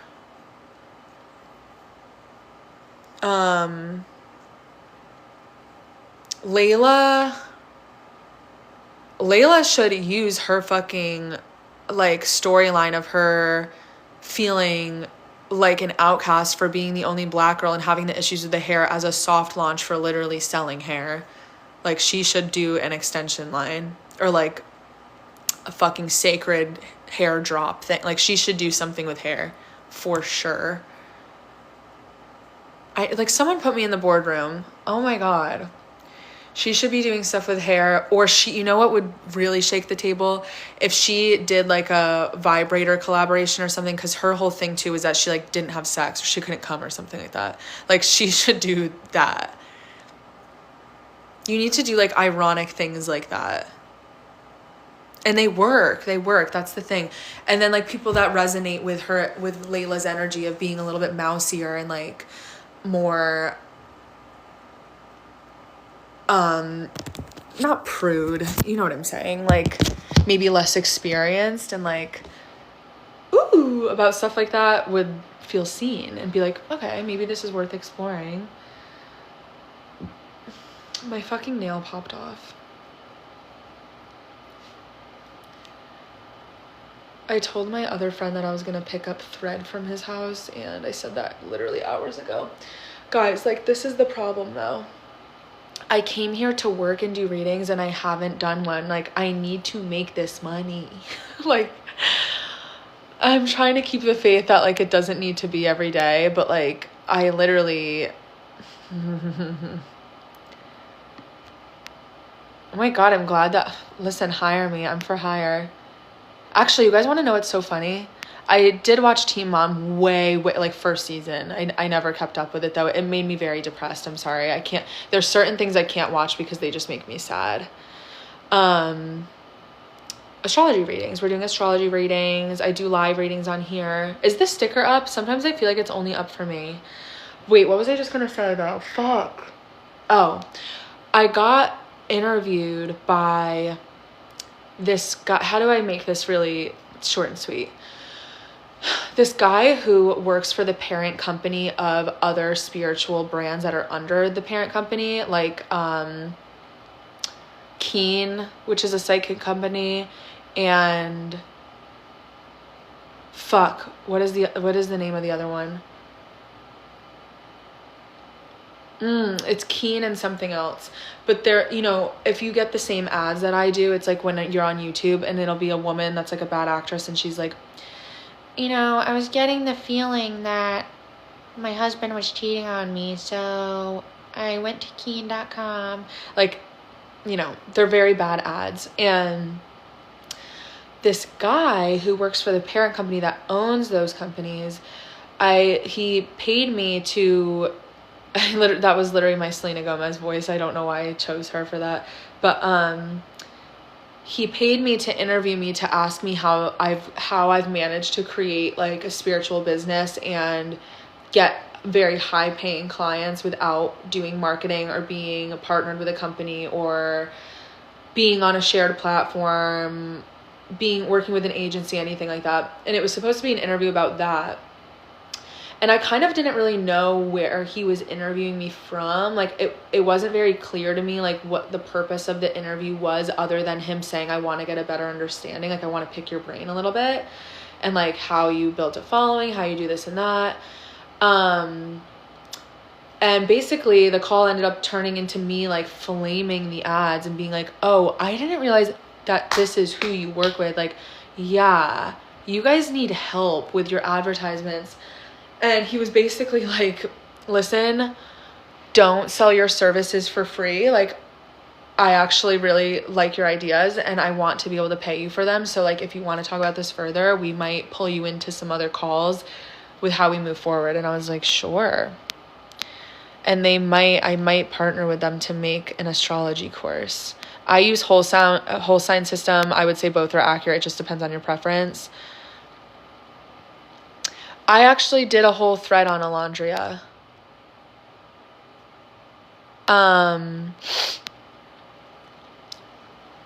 I did a whole thread on Alondra on Twitter, like pretty extensive.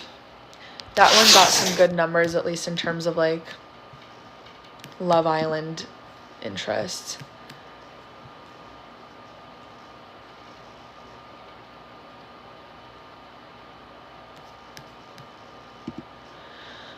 Just search Alondria on my page and you should see it. Okay, I'm getting a little tired. How do you blend the two? Because sometimes some people say using both, I think, is more for like the reading is, I would say, give or take 10 minutes, and I would be looking at your astrology chart and telling you your transits that you recently went through, that you're currently going through, and what you can expect moving forward. It is very in-depth and extensive. Anyone that's gotten one or has watched them knows, like, I go in. They just are short because I usually speak pretty fast, and then I do upload these onto YouTube so you can rewatch it later. These are my eyebrows. I'm actually growing them out. I kind of plucked like really loose inside. I mean, you can't see it because it's like a blurring filter, but they're growing in. When I really, really let them grow out, they're so thick. Thank you. I do read celebrity charts. That I usually do all of that on Twitter. Should I text my friend or should I just not get the thread tonight? Because I do want a glass of wine, and I feel like if I go there and then I have a glass of wine, I'm going to end up sleeping there. Which isn't the worst thing in the world, but I don't know what to do.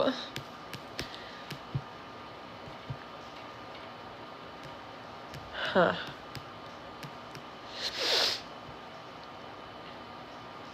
I want like Taco Bell or something right now. I feel like I already ate so much today. Yeah, I only ever do them at this price on TikTok Live. If you were to get, like, if you wanted a private reading, that's the same thing. I would tell you to book a mini reading on my website, and those are a little bit longer and more like, I think I carry you a little bit more carefully. They cost more though. This is like a short and sweet, like I'm gonna tell you everything and you're gonna have a pretty good fucking understanding of what's going on with you. The longer one, the mini reading that I have on my website, I would say is more explanation of what means what and why, so that you have an encompassing understanding of like the astrology as well. Typically for things like marriage and, like children and stuff like that, you can look at your progress chart, because that's going to be your whole life kind of encompassed, like into, how do I explain this? Your progress chart takes every year of your life and compacts it into a day in the chart. So it allows you to sift through your life through major chapters rather than zoomed in on day-to-day chapters. So like you can have a romantic transit. You do have romantic transits every year, but there will be a time in the progress chart sometimes where you'll be like, oh, this is a once in a lifetime moment. And that will usually be, is inevitably a major turning point in your life of something profound happening, good and bad, or, a life-altering accident, or the death of a parent, moving. Like when I had my my lunar return in my progress chart, that's when I moved here. What else? I'm trying to think off the top of my head. When my progressed son moved into my 10th house, that's when Teffy posted me. And that I like blew up overnight, right when my son entered my 10th house. So there's ways you can get a stronger grasp on like, yes, big moments, and then being like, oh, this is a mage. major moment. It's always T though. That and zodiacal releasing is another technique that has floored me before, where I'm like, this is getting a little too real for me. Because zodiacal releasing, I need to practice it more. I don't offer it yet because I want to have good enough experience with it. But zodiacal releasing has been one of those things where I'm like, this is a little overwhelming for me. Like, shit is really timed. Like, how is shit timed like this? I don't understand. I don't know, it's funny, like, you would think that I would be, like, so on my shit about my own stuff, and I really am not. Like, if I'm up at 3 in the morning and I'm like, let me just try and see when I'll get married, like, I'll look at stuff, but, like, I'm not very attached to my own chart for some reason, and I think it's because I don't really have a clear image of, I don't really have predictions for myself. I don't really have strong convictions. Like, I know what I really, really want, and I don't know if I'm gonna get it, honestly. Like, I don't know. Part of me is like, oh, it's inevitable, and then other parts of me are like, I could honestly see myself going down this way. Like, I'm a very malleable, flexible person, and I don't know, maybe I won't be that way forever, but like I always knew I was going to move to Florida. I didn't know my life was going to look like this. I don't know, like, relationship wise, there's a certain marriage I've always wanted. I don't know if I'm going to get exactly that, or if I'm going to end up with something so unexpected. There's a weird contradiction in my life of, I feel like, me getting exactly what I wanted, but not at all in the way that I imagined. And sometimes you don't always like what you thought you wanted. And I don't mean to say that, like, cryptically. I feel like, I don't know, there hasn't been anything I've gotten that I wanted so bad and I regretted it. One thing, it was like with my ex-boyfriend, I was like getting really into manifestation when I met him, and I like was like, what is that audio? I love this man and I have to have him. And I like thought I was so woke and like manifesting this man, and he was my soulmate, and like this was such a destined relationship. And maybe it was destined because I had to go through it, because I had to learn a lot from it. But that was not, like, I got what I wanted, and then in hindsight, I'm like, damn, my life probably would have went so much better, so much faster had I just left that motherfucker alone. Like, you shouldn't cling too hard to what you think you want. And I think that there's a certain level of surrendering that's necessary with life in general. And that's what I'm trying to do right now. I'm like loosening my grip. I'm like, I have no predictions, God. I know the feelings I want to feel. Take me there. And I don't even care if it doesn't look like what I thought it looked like, because if I'm focused on what I want to feel, then I shouldn't really care what brings me there, right? We think we know what we want, and we usually don't. I never got my ex's birth type, so I don't know what the fuck our house synastry was, but my moon was conjunct his Chiron. Do not fucking recommend that. His north node was conjunct my Pluto.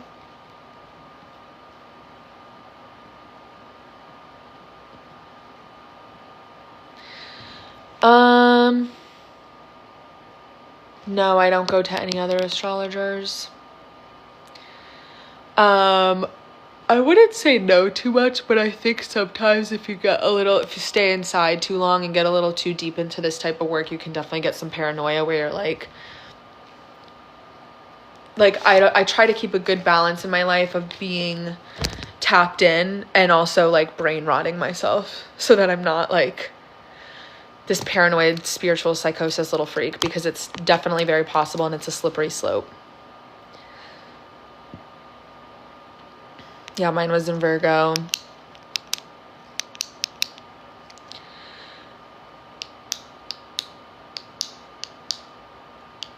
Interesting. I wonder if there was something else going on there. But this is the thing too with synastry readings. Like, I never want to give someone a reading and be like, everything is incredible. Meanwhile, like, they're like getting cheated on, but they want me to justify why they should stay because they feel so tied to this person. And then I'm telling them that they all have the best synastry in the world. Like, I never want to play a part in that. I have like someone that really likes me here, which I do like him, but like, it's just complicated. I don't respect men. We have 12th house synastry, and I'm in that 12th house, honey. I'm in that 12th house, so I don't know. I think I'm doing the frustrating impact on him probably more than him on me. What is the other thing we have? I think we have Mars Pluto too, a conjunction.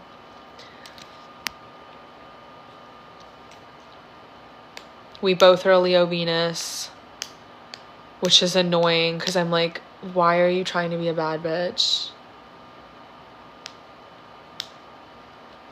There can only be one. His sun's conjunct my moon. That's usually good synastry. And we did like click as soon as we met. Usually sun moon synastry, it's like you're just locked in from the jump. You guys are probably at the very least gonna get along very well.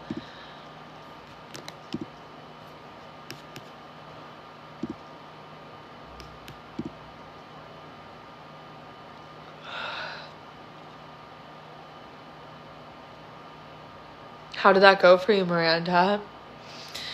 I need to text Taylor back.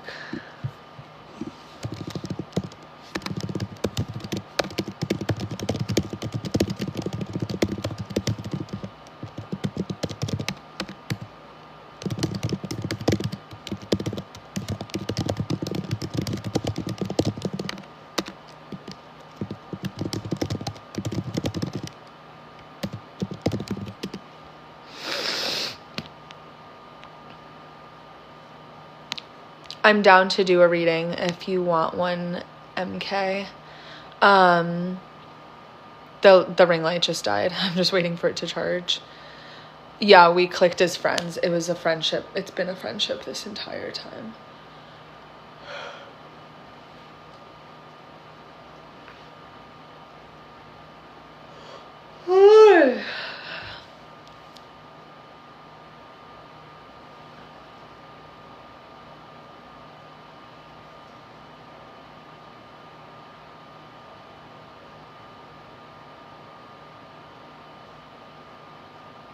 I literally just forgot I was on live for a second.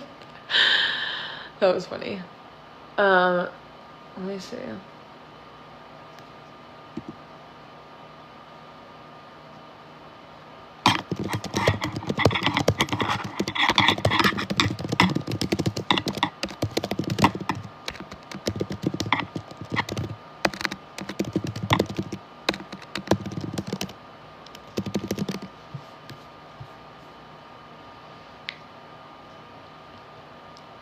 I woke up late today because I slept late. I went to sleep late last night and I'm still so exhausted. Look how cute those gifts are in the back. I need nail glue and I'm fucking hungry again, bro. I need to fucking get a re-up on my goddamn semaglutide. But I am ovulating, I think, and every time I ovulate, I need to eat everything around me. Everything. Oh, I thought there was a scab on me or something. It was literally the live. Guys, I have such a bad scar on my knee. Alright, should we try to venture and find some nail glue? Guys, I fear that I'm like gonna be such a peptide girl once I have the money again. I kind of want to try Retatrutide, but I want to try the glow one. And then there's another one that's for the skin elasticity. that I want to try. Sorry, I don't have a bra on. Does she have nail glue in here?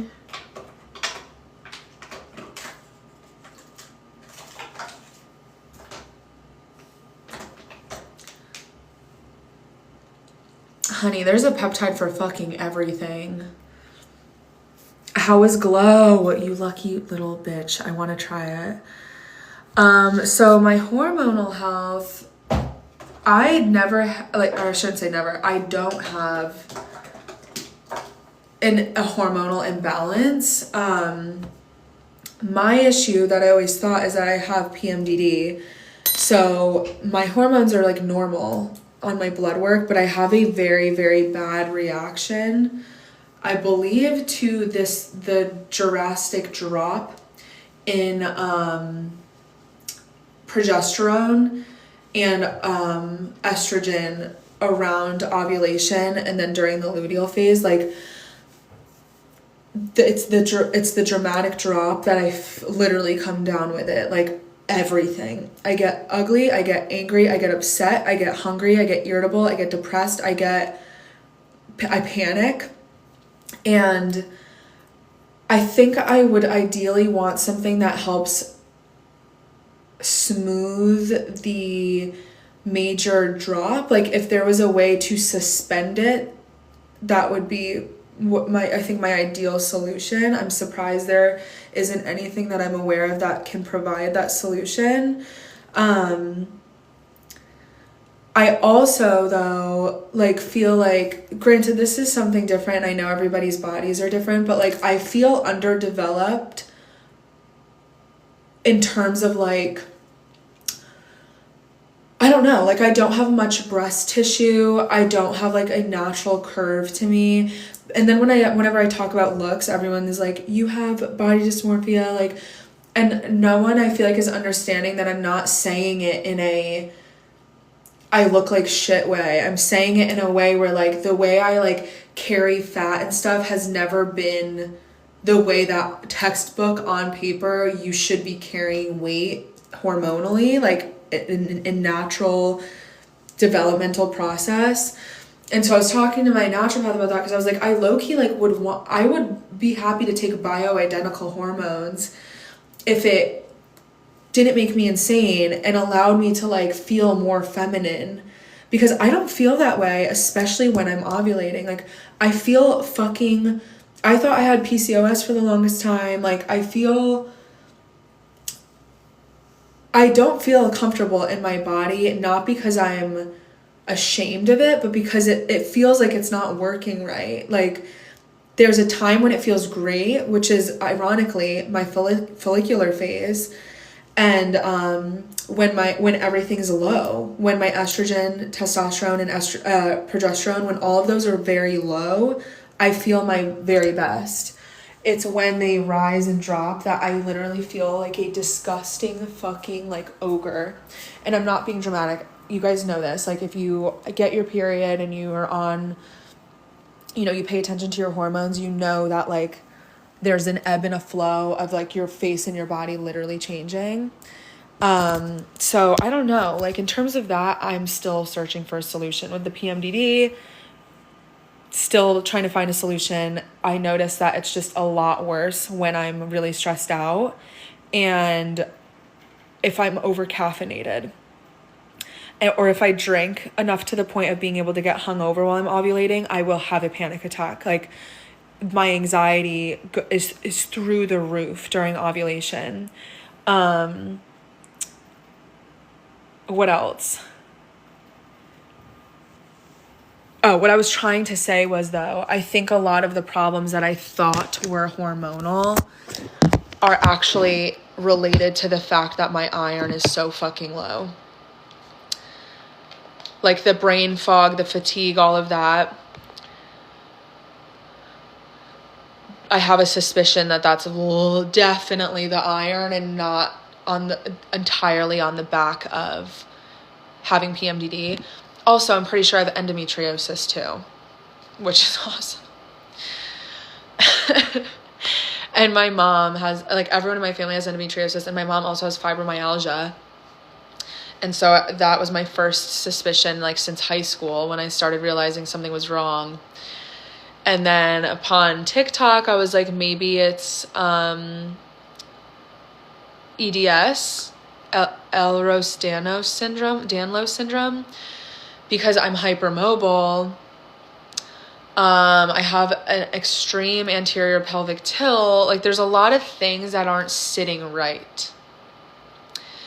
And I do think partially that's due to the fact that, like, developmentally, I don't think that anyone was, like, paying enough attention to that stuff. Like, I remember having very, very, very flat feet very young, but, like, we were also poor. We didn't have money. So I only wore, like, flip-flops, and that's really it. I wore flip-flops and Crocs and Uggs. So, like, I wasn't, from a young age, like, you know, there's things you should do developmentally for your, granted, like, it wasn't on purpose. I just think people don't know this shit until you know. But, like, now as an adult, there's a lot of things that in hindsight, I'm like, this is probably because this wasn't implicated while I was still growing. In the same way that, like, I don't know, if you're not, like, going to the dentist or the orthodontist growing up, like, some people might get, like, a receding jawline or things like that. It's just things that, you know, your body's still growing and you can change these things. But, like, I need to go to physical therapy for sure. I definitely need physical floor therapy. And I swear I saw a video, maybe it wasn't in the US, I swear I saw a video of a guy like a doctor sticking his finger or thumb, like, in a woman's ass and, like, cracking her pelvis back into place. And I'm like, sign me up. I would do that in a fucking heartbeat. But instead, we have to, like, go and get fingered. Like, that's literally what pelvic floor therapy is. But I'm like, I wish someone could crack me like a glow stick. Also, like, I have a lot of this. I can do it with my hip too, and it hurts. Like, okay, for example, a big reason I'm so afraid of being fat is because even when I'm right now, I'm probably like 124. A few weeks ago, I was 118. I do not look like a bitch who's 118 pounds because of the way my posture is. Even when I'm super skinny, my stomach juts out because I have the pelvic tilt, right? So that's something I'm very afraid of. When you have a pelvic tilt, you usually have sway back, which is where your shoulders go like this, and you have no ass because your glutes aren't being used. And you don't have... I got restricted. You don't have glutes because your hips aren't in the right place. And if your hips aren't in the right place, it's usually because your knees are messed up, whether you have knock knees or they're pointing out and you have like, you're duck footed, right? Everyone would tell me that growing up, and that's usually because your feet are flat and they are not in the right position. So all these things go together. You get neck pain, you get lower back pain. Okay, I also have a retroverted uterus, so I get cramps in my back because my uterus is tilted the wrong fucking way. When I have, I cannot do, well, I can, but it's not fun at all because I have walls in the wrong places. Like, things are not right inside or outside. Wait, there's a reason I said the skinny thing. Oh, so growing up, I'm like, oh my God, not only do I have, like, extra belly fat, and even when I'm super skinny, I still look fat. Oh, let me work my lower core. Let me work my lower abs. Let me get abs, right? Because every fucking bitch in high school could do the 30-day squat challenge when we were sophomores in high school, and then do a 17 magazine cutout ab routine in a week and look fucking incredible. Like, that's what was happening with all my friends. So I was like, okay, let me try doing all my, like, things for my abs.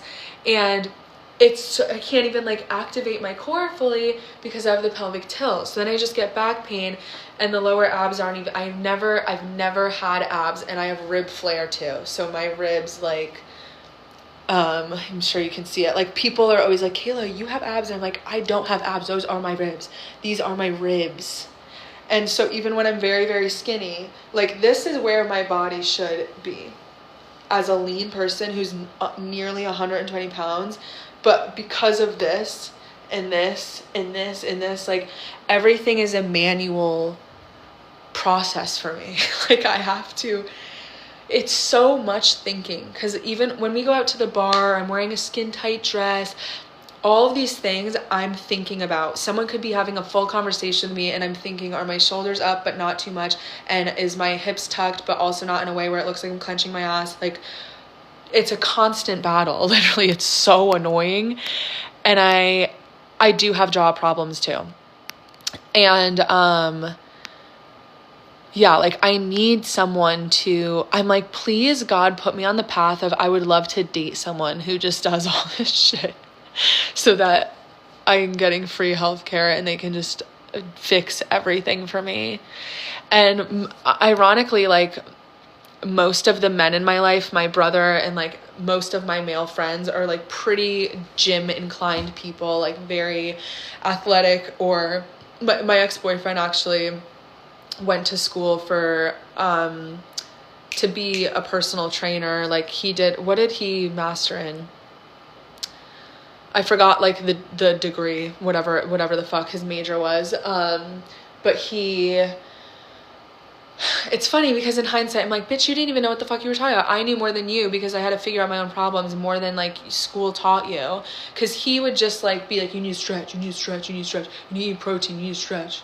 So all me and my ex-boyfriend would do would be him like on the bed, like pushing my leg up like this every day and being like, oh, you just need to stretch. That's all you need to do. You just need to stretch. And I'd be like, bro, you don't understand. Also, because when you have a pelvic tilt, people tell you to stretch. Oh, you need to stretch your hamstrings. Your hamstrings are already being stretched when you have a pelvic tilt because you usually also have hyperextended legs. And you shouldn't be overstretching your hamstrings because they're already stretched out. So there's a lot of like, and the other thing on top of this is like my whole life I've always been very sore. And that's what I started noticing in high school was I would wake up and my mom thought that I was like, I just didn't want to go to school because I would wake up and if I didn't get enough sleep, I would feel sore and like sick. And I still to this day have that. I need to get a good sleep. I shouldn't even say good sleep. I need to sleep for at least 9 hours. Otherwise, I'm going to wake up sore.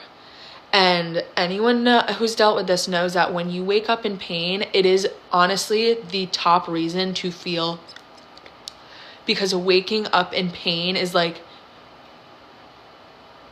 not okay. Waking up and immediately feeling pain or even in your sleep feeling pain is like will drive you to insanity if you don't get to the root of it.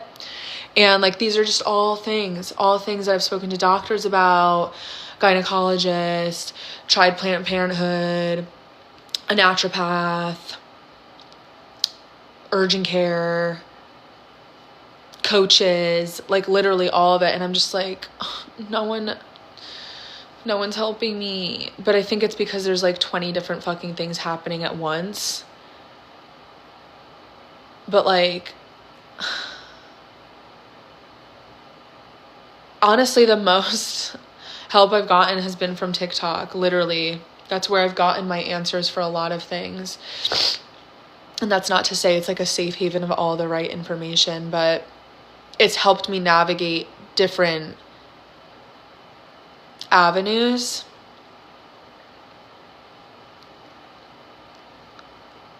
Yeah, I'm gonna write that down. Ego skew. Thank you. I've tried so many different diets. I've taken, guys, some of you know this, but I have like an insane supplement drawer in my house that's like actually psychotic. Oh my God, my friend has her fucking Furbo camera thing and it's following me. All right, I should text my friend. It's not one particular spot. Like I'll say even right now, my knees kind of hurt just from sitting there. But there's just a general like ache. And I notice that when I don't get enough sleep, it's significantly worse.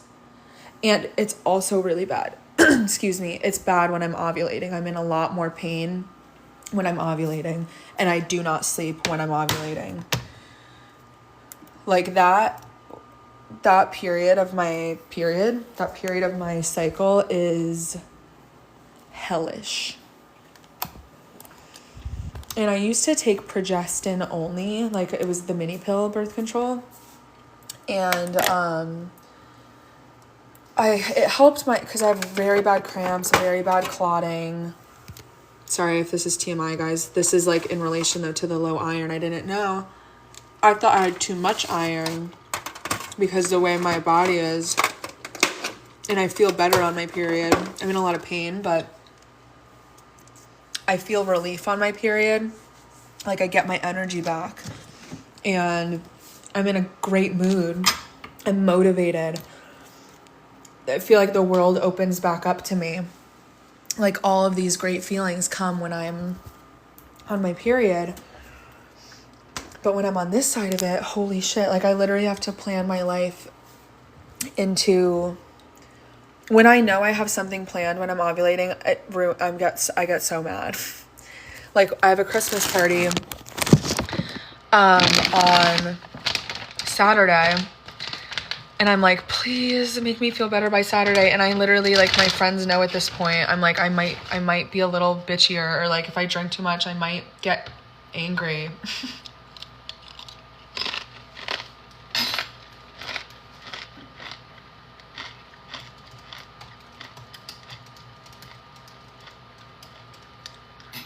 It sucks, but whatever.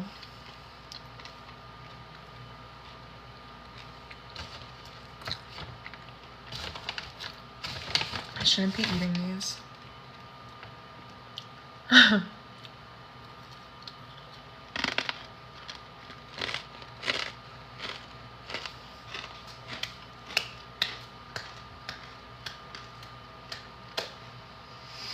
I can't stop eating.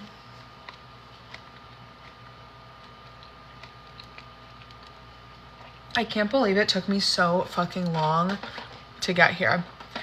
Oh, we just got a reading. Oh, for MK, right? MK Honey Bun, I just need your birth date, time, and city. Please.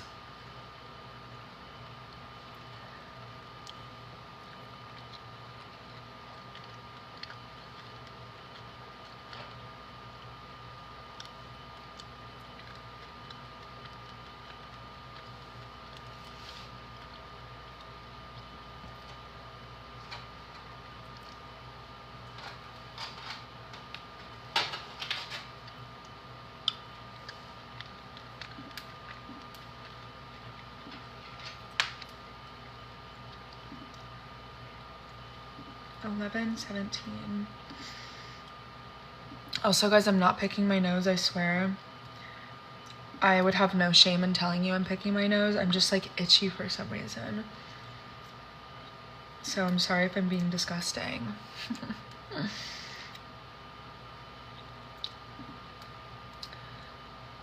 Olney.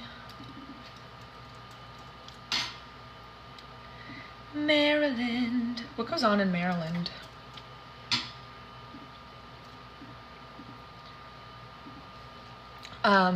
Okay, 1 second.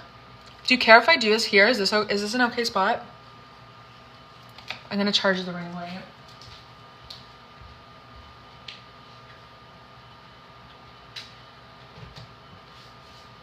I don't know why, but lately, like, even the way I walk, guys, and then after that I'm done complaining, but even the way I walk, I don't feel like I walk like a normal person. And I get self-conscious about it, especially when I walk past like a group of like cool girls, like girls in high school or college or something. I'm like, oh my god, they're definitely like, this girl's walking like an idiot. 1 second.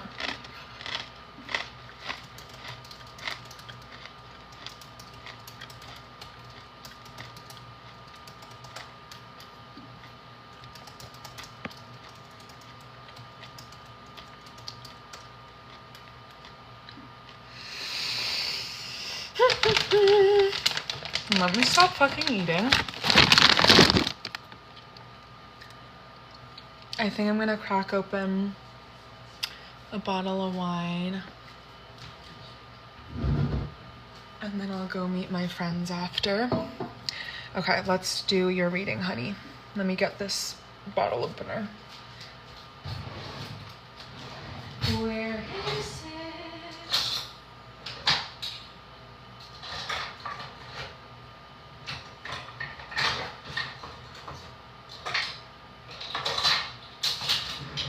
Oh, I think this is like a thing.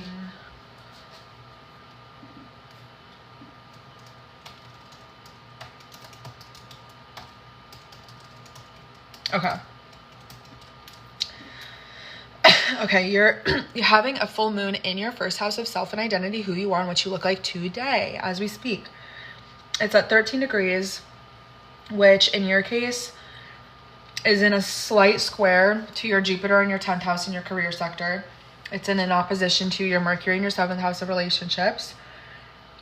And those are the two big ones, I would say.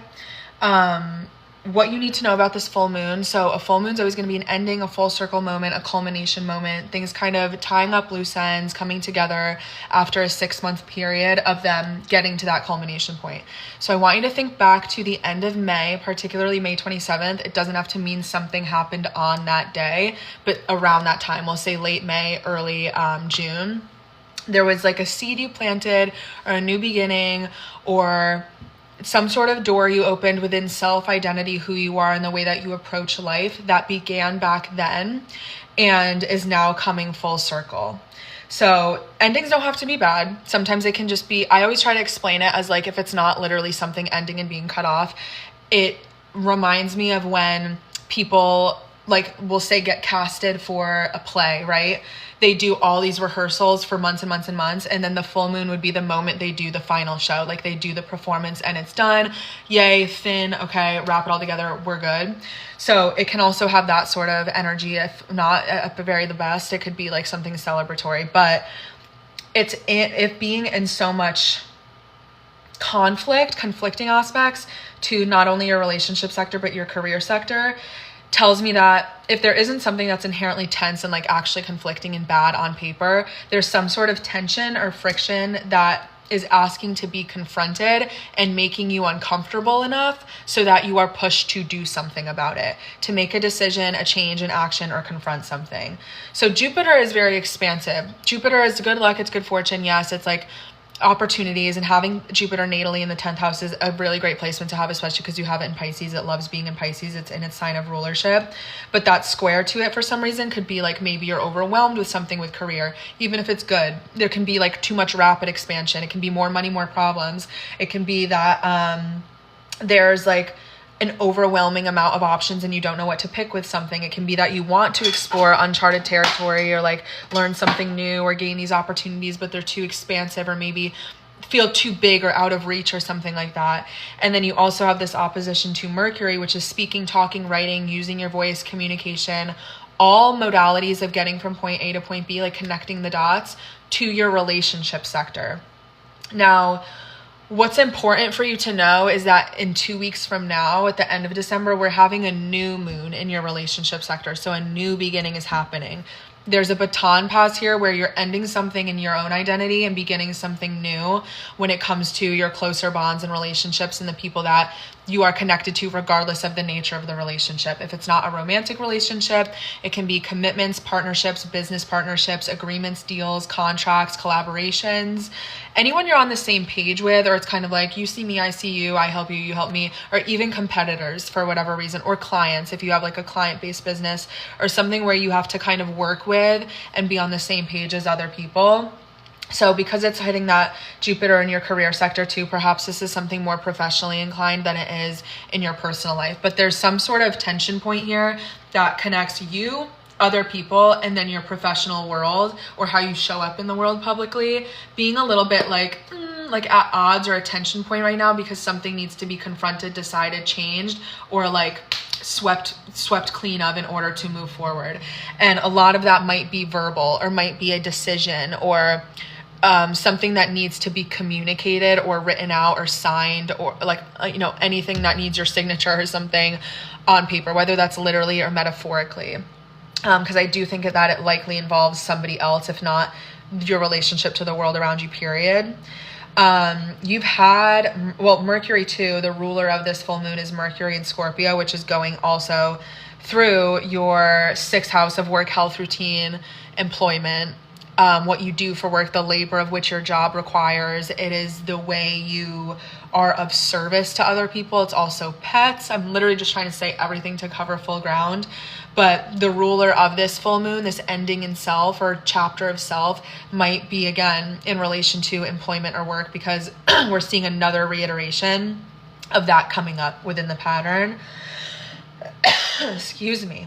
In terms of other things going on with you right now, we just had a Mercury retrograde. Furthering this point, we just had a Mercury retrograde in your 7th house of relationships, and again in your 6th house of work, health, and employment.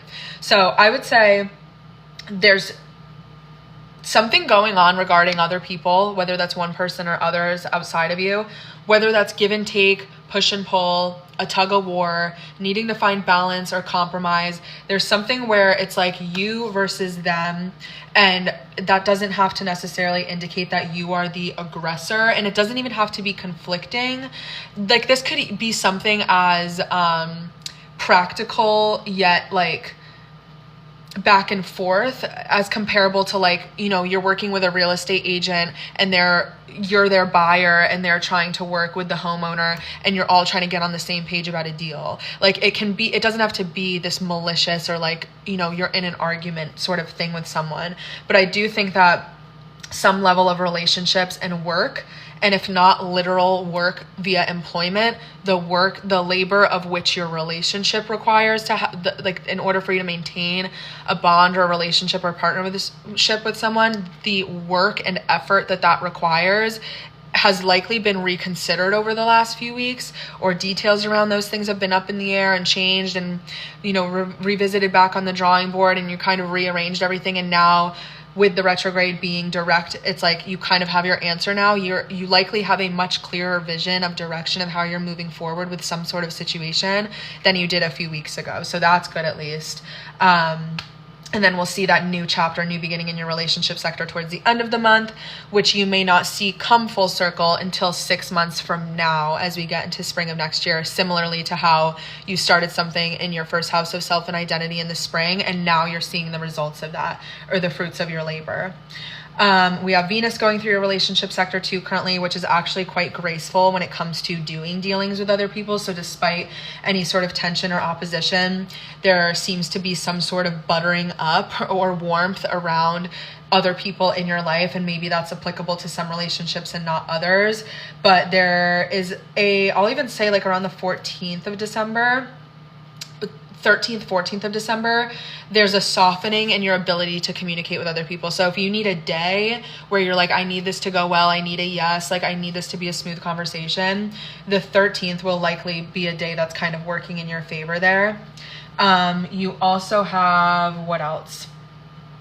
The nodes have been going through the most private area of your life and then the most public area of your life. So naturally, lo and behold, a lot of career stimulation. The North Node is essentially where you are going to be hyper-focused and obsessed with, like, doing well, succeeding, getting your ducks in a row with, like, just finding that that's where your natural attention is flowing to. And that began in January of this year. So in January, there was a shift in focus that actually went from, like, your social life, networking from the last 18 months to now your career, your public image, your reputation, the way that you're perceived, the way that you put yourself out in the world to be perceived, the legacy you want to lead, your authority, your independence, your confidence. Like, this is the way you really, like, stand on your own 2 feet and present yourself to the world around you, and how you get interpreted. You got laid off February 18th and haven't had a job since.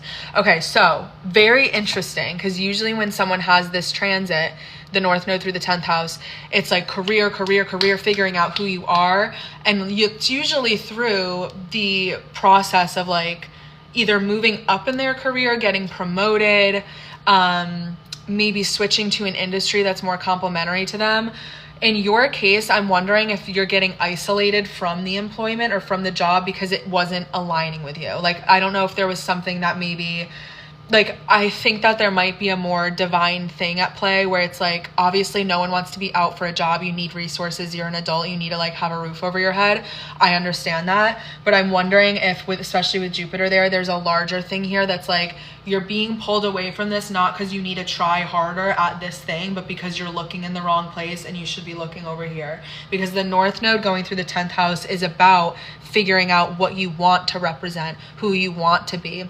It's not where you came from, it's where you're going, where you're heading. It has natural foresight to it. Because after we wrap up this transit, it's going to wrap up in like late spring, summer of next year. It moves into a very philosophical area of the chart that has a lot to do with expansion and opportunities.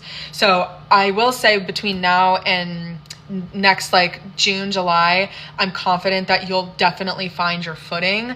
I'm not able to tell you how that's going to be, what it's going to be through, etc. And I don't want to promise anything to you, especially over such a like mini reading. But there's likely things that need to be, that are discombobulated now and are kind of like suspended in thin air, where you don't quite have your footing, where you don't have so much stability because you're probably not in the right spot yet. And I do want to say trust the process and trust that things always fall into place the way that they're supposed to. I know that's easier said than done and like the most annoying thing to hear when you're in a situation like this.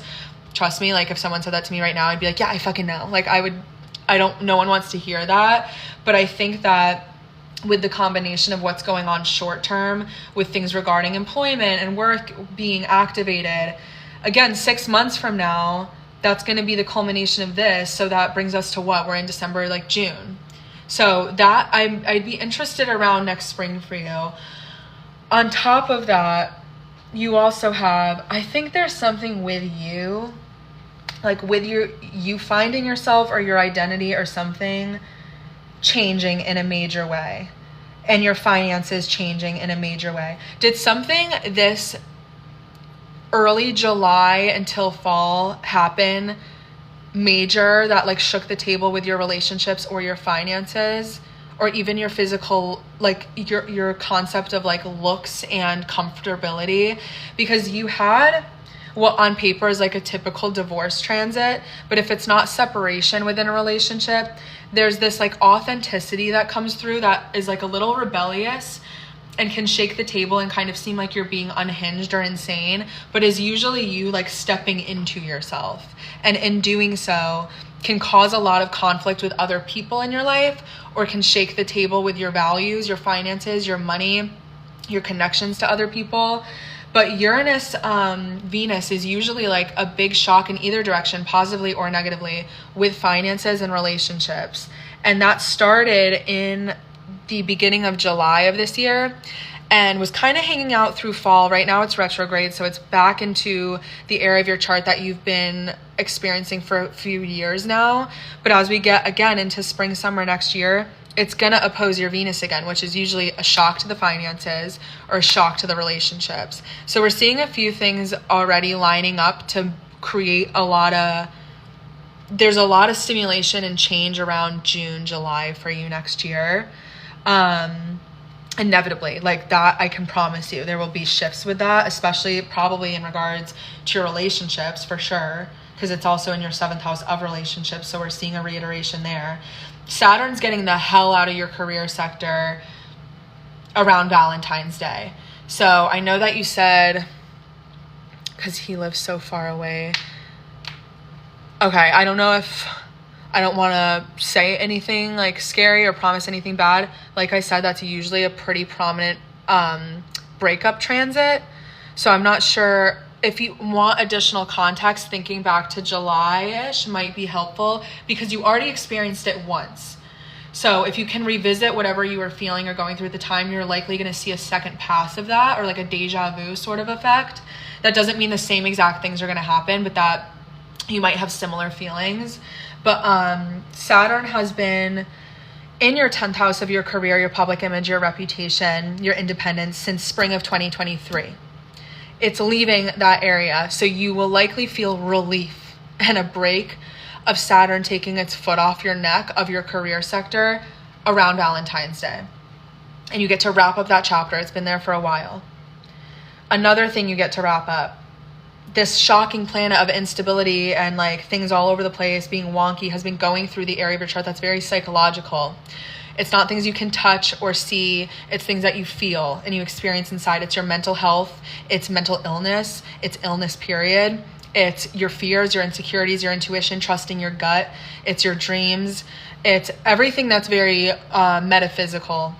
Pharmaceuticals, addictions, escapism, loneliness, solitude, literally being isolated, mental health facilities, hospitals, cells, anything like that. Literally and metaphorically being pulled away from everyone else and stuck in here. So you've been having that since spring of 2018, fucking up your psyche, like up, down, up, down, up, down, up, down in your psychological, like therapeutic, emotional brain, spiritual brain. And again, you had a sneak peek of it in July, opposing your Venus, usually a breakup or change in finances and comfortability. But the relief you got from that was that it left the psychological area and it went to the first house of self and identity, which again is usually this transition of like jumping out of here. You've been doing a lot of thinking up here the last 7-8 years, jumping out of here into you and being like, actually, maybe I don't want this relationship. Actually, all the things that I used to think I wanted, I do not resonate with anymore. Actually, I don't like this city anymore. Actually, I don't want this life path. Actually, this is not the career for me. Like, there's a lot of sudden radical shifts in the way you look, the way you act, the way you approach things. And naturally, when you wake up a different person, the people closest to you in your life are usually going to be rubbed the wrong way, for better or for worse. Like, some people you might get closer with and they're going to be, I like this side of you. Like, I wish you had always been this convicted in yourself. Other people are not going to fucking like that and not going to be comfortable with that. And that's where that tension with, like, for example, if you don't get a divorce, this can be like a female friendship fallout, or this can be tension and distance and like having a little bit of tension all of a sudden with like people you've been pretty close with your whole life. Like, things like that can kind of come up here, and naturally it's going to square your midheaven and your IC, which is the most public area of your chart, your public image, your career, your reputation, and then the most private area of your chart, which is your private life, your home, your family, your living situation, real estate, your roots, your ancestry. And it sounds so serious because it is. Like, when Uranus comes through, not only in opposition to your Venus, your relationships, but then says, we're going to electrocute everything that's public about her, and then we're also going to electrocute everything in her personal private life. It takes the stability of the skeleton of your chart and of your life and like rocks it. And everything's sort of like, it's like Jenga. It's like pulling that last piece of Jenga and everything just falls down in order for you to rebuild it again.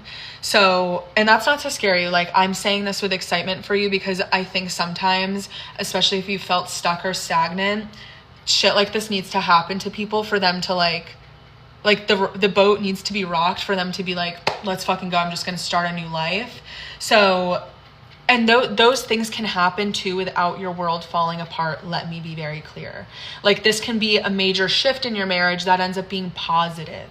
This can be a major shift in your career that's maybe unexpected and like kind of out of the blue, but where you're like, damn, this is making me so much happier. What the takeaway here is that you're stepping into radical authenticity, which can often look like you're losing your fucking marbles at first. Like, that's really what it is. When really you're like getting your marbles together for the first time and you're just like no longer a bot. And that can make people, especially that aren't able to do that for themselves, like a little on edge around you at first, okay?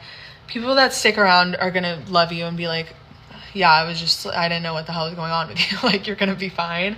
It's nothing bad. I want to be clear, but it's unpredictable. It's radical. It's liberating. It's a little rebellious, and it's unstable before it finds its stability. But I'm honestly excited for you. Like, I'm getting nosy now and I want to hear what the hell goes on with you. Moving forward, you're going to have your nodal reversal next year too. I just finished my nodal reversal, and your nodal reversal, same thing. What your nodal reversal does is it takes your life and flips it upside down.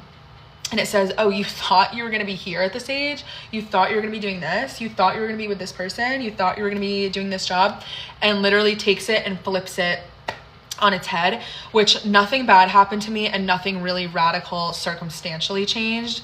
But I had a moment of waking up. It's usually your 28th birthday, being like, what am I doing? Like, it gives you this uncertainty that is a rite of passage that you have to earn into your 30s. People think they're having their beginning of their Saturn return, and what they think is the beginning of their Saturn return is their nodal reversal. That's what they're actually experiencing. It's this coming of age. Oh my God, I'm actually a fucking adult. This isn't a joke anymore. I'm not like 22. I'm like actually an adult. Like, what am I doing? I'm old enough now to need to take accountability, but young enough to still start over. And it's that like tipping point of like not knowing which fork in the road to take. But that leads you to your Saturn return, which you won't have for some time. You won't have that till the end of probably like 2028, maybe even beginning of 2029, but it preps you for that. So everything you're feeling now might sound like, oh, this isn't going to be relevant in 4 years. You're at the beginning of the story that's going to finish in 2029. So keep that in your mind and like fight for the version of you at that point. Make the decisions now that you want to make so that that version of you is happy and not in an insurmountable amount of confusion and feeling lost. That would be my best advice to you. But other than that, everything's really heading into the upper hemisphere of your chart. So the external world, your career, joint finances, shared investments, where you end and others begin. It's marriage too, where you guys overlap and share things, where you're merged with other people. All annual transits, nothing crazy. You have them every single year. But that is my main takeaway for you.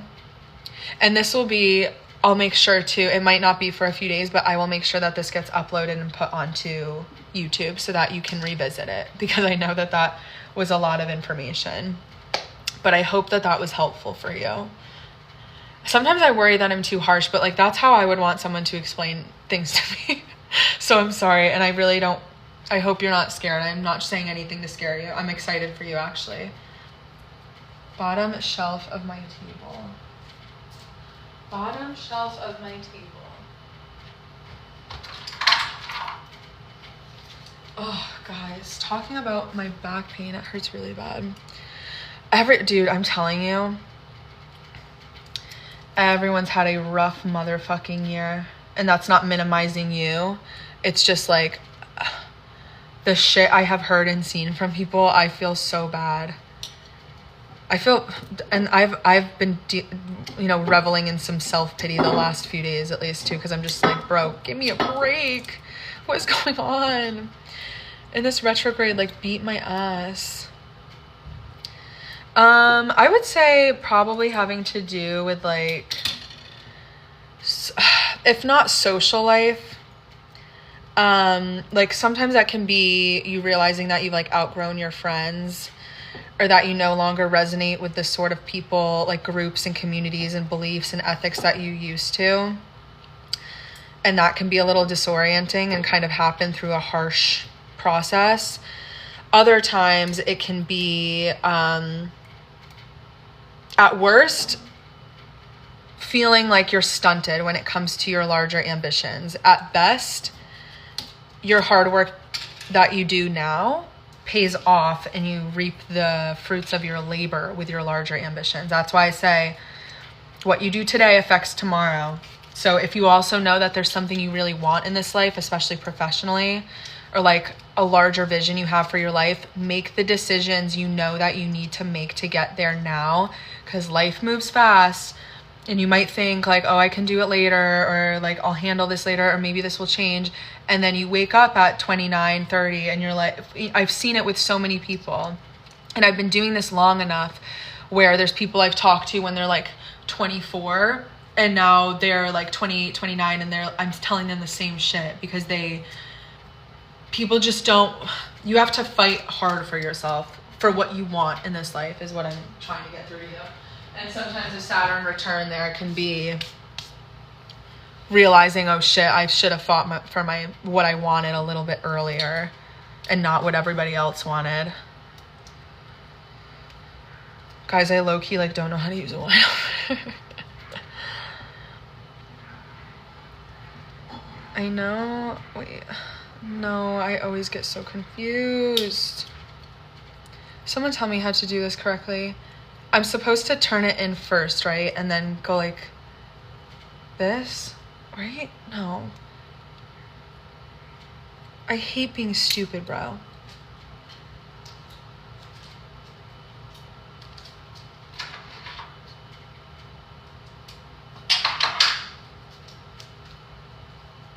Ow! Okay, I like this one better.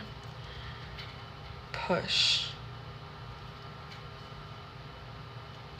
Yeah, right? I'm supposed to turn it in first. It's already 10 p.m., bro.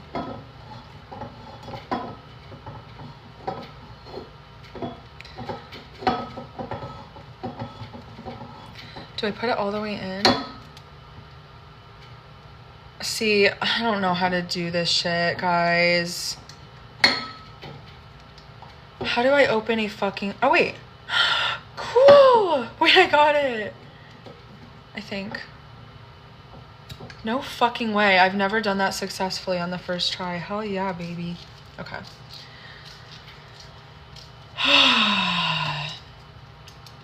I cannot believe it's 10 p.m. right now.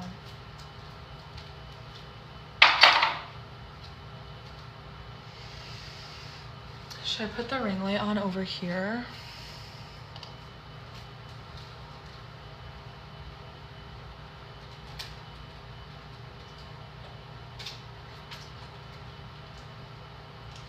I have like a really sore shoulder right now. Excuse me. Mother of Jesus.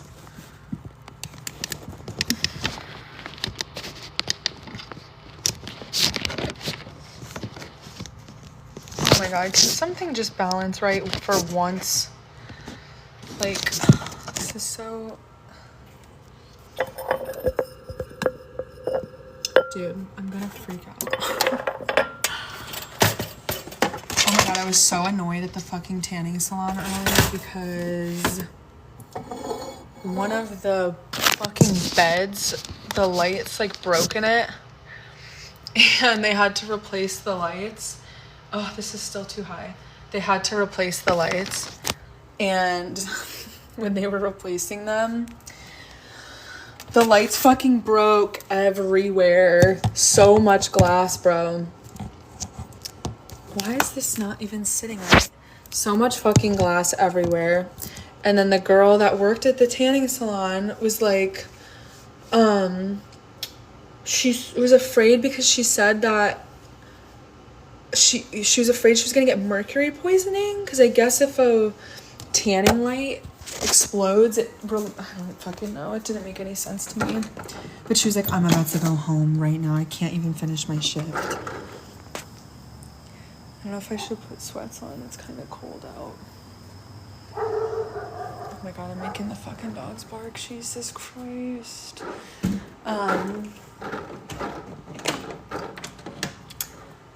I think I might put sweats on. I'm kind of chilly McGee.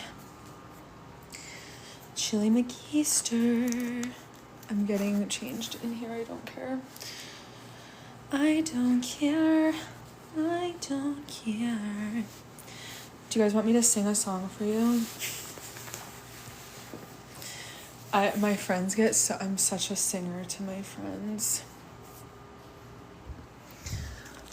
Also, I'm pretty sure I have SIBO. Just so you guys know all my health issues. I'm pretty sure I have SIBO. And I learned that from my low iron friend. Okay, I'm cozier now. Oh, wait, where did I have this before?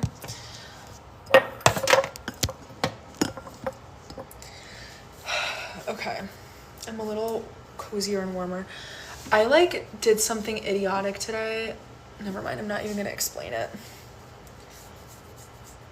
Okay, let me have a glass of wine. even though I literally didn't earn it.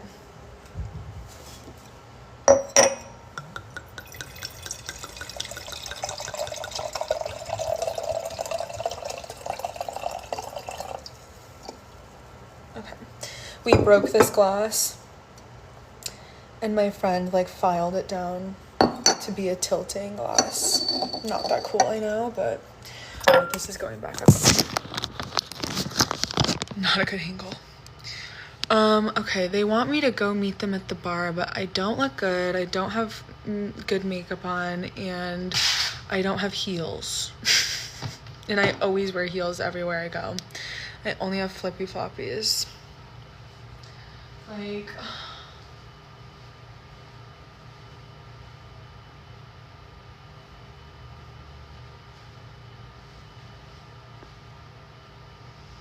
I just feel like I look like a bum.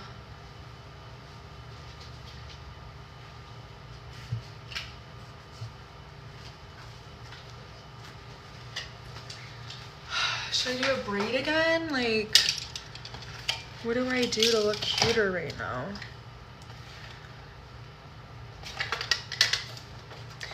What do I do?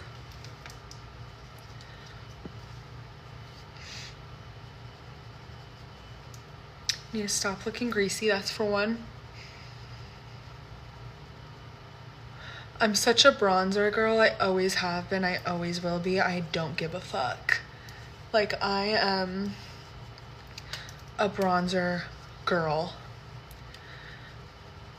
And when I was in high school, I was a big, like, makeup guru, like, girl. Like, I was very into that stuff. You're welcome, MK. I'm glad it helped you. I hope it helped you get a good rest. And please catch up with me in, like, 6 months. I want to hear what goes on. And good luck to you. When I was in high school, I was like very into the makeup gurus, and I forgot who said it. It was some straight fucking loser guy, and he said something like I contoured like a drag queen, and I was like, oh, period, don't gas me. Like, you thought that was an insult? That was a compliment. I did used to contour really fucking strong, but listen, I was a bad bitch, okay? And like, my school was it was white, rich, like they wore like Sperry's and like Vineyard Vines. Like, okay, I'm not even trying to look like you, so I'm glad that you think I look different than you, because I do not want to look like you. No. And obviously I'm white, so like I wasn't an outcast in that way. I was an outcast in terms of class. Like, I was poor. Like, those people had money.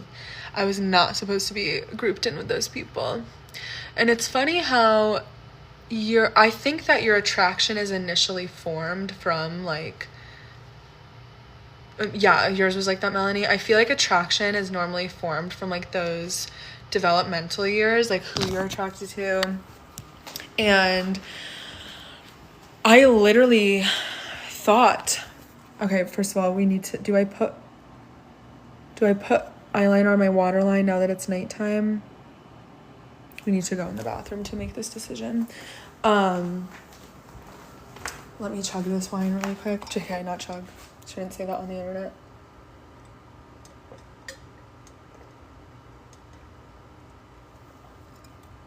I'm only speed drinking. Excuse me, because I know all my friends are drunk. And they're gonna be like, ah! Okay, wait, let me decide. Because you know what? I'm also gonna wear blue light glasses. So, hold on, because maybe I look a little like, maybe I look nicer like this. I definitely look kinder when I don't have an eyeliner on. But, what was I saying?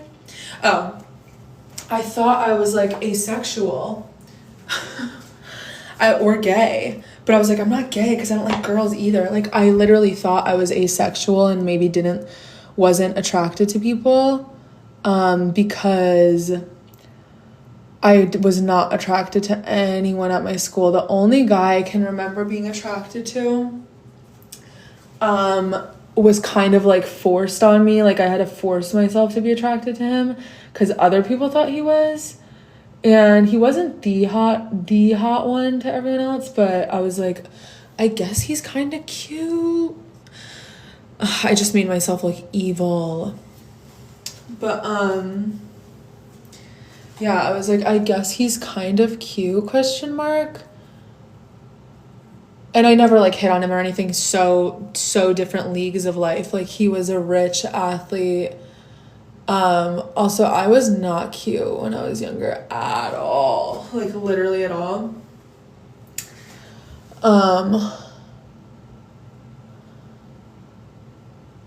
I was not cute, and I'm not even self-hating. I just wasn't. I didn't have my like I've always had my Kayla swag, okay?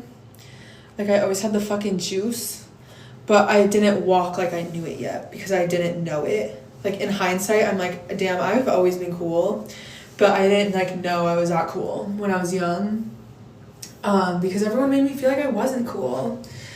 But we're gonna curl my hair too. Why am I like about to have a night out on a Wednesday? Why are they having a night out on a Wednesday?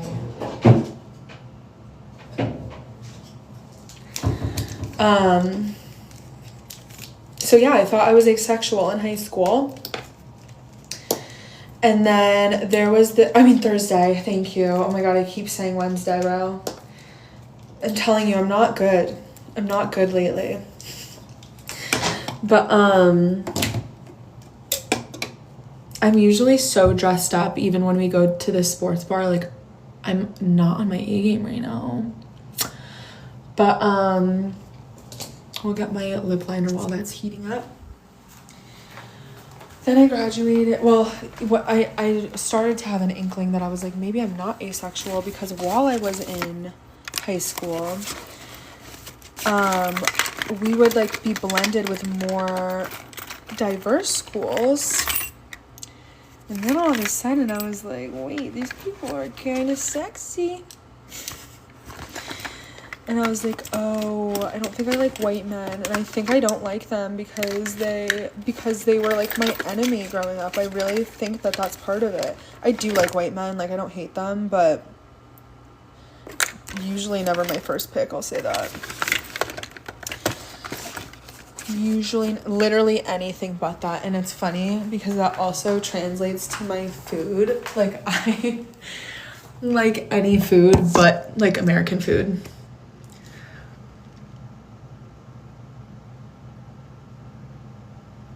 I don't know if it's a lip liner night because I don't really have makeup on.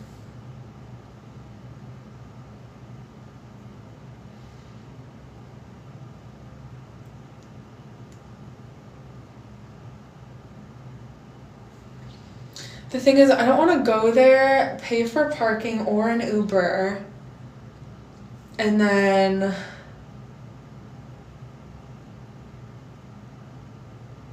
just leave like 40 minutes later.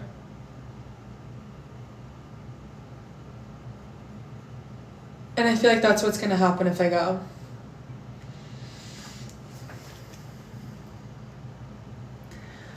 Every time I try to meet these motherfuckers out and they're already drunk, it doesn't go well.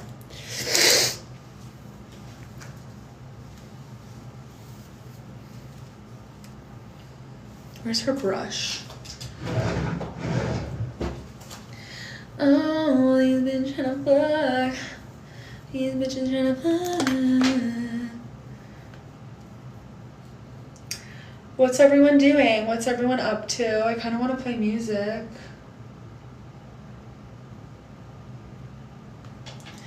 I'm gonna hit this fucking jerk.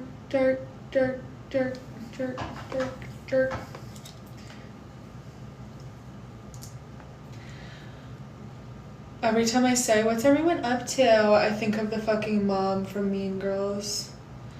I had too much fun talking about reality TV before. Like, I really enjoyed that conversation. I want a reality show, guys, so bad.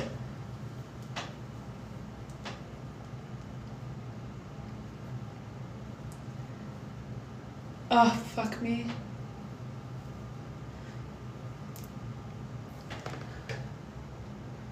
Oh, I'm glad you guys are still talking in the chat. There's like, what, 2 people in here? Oh, 7.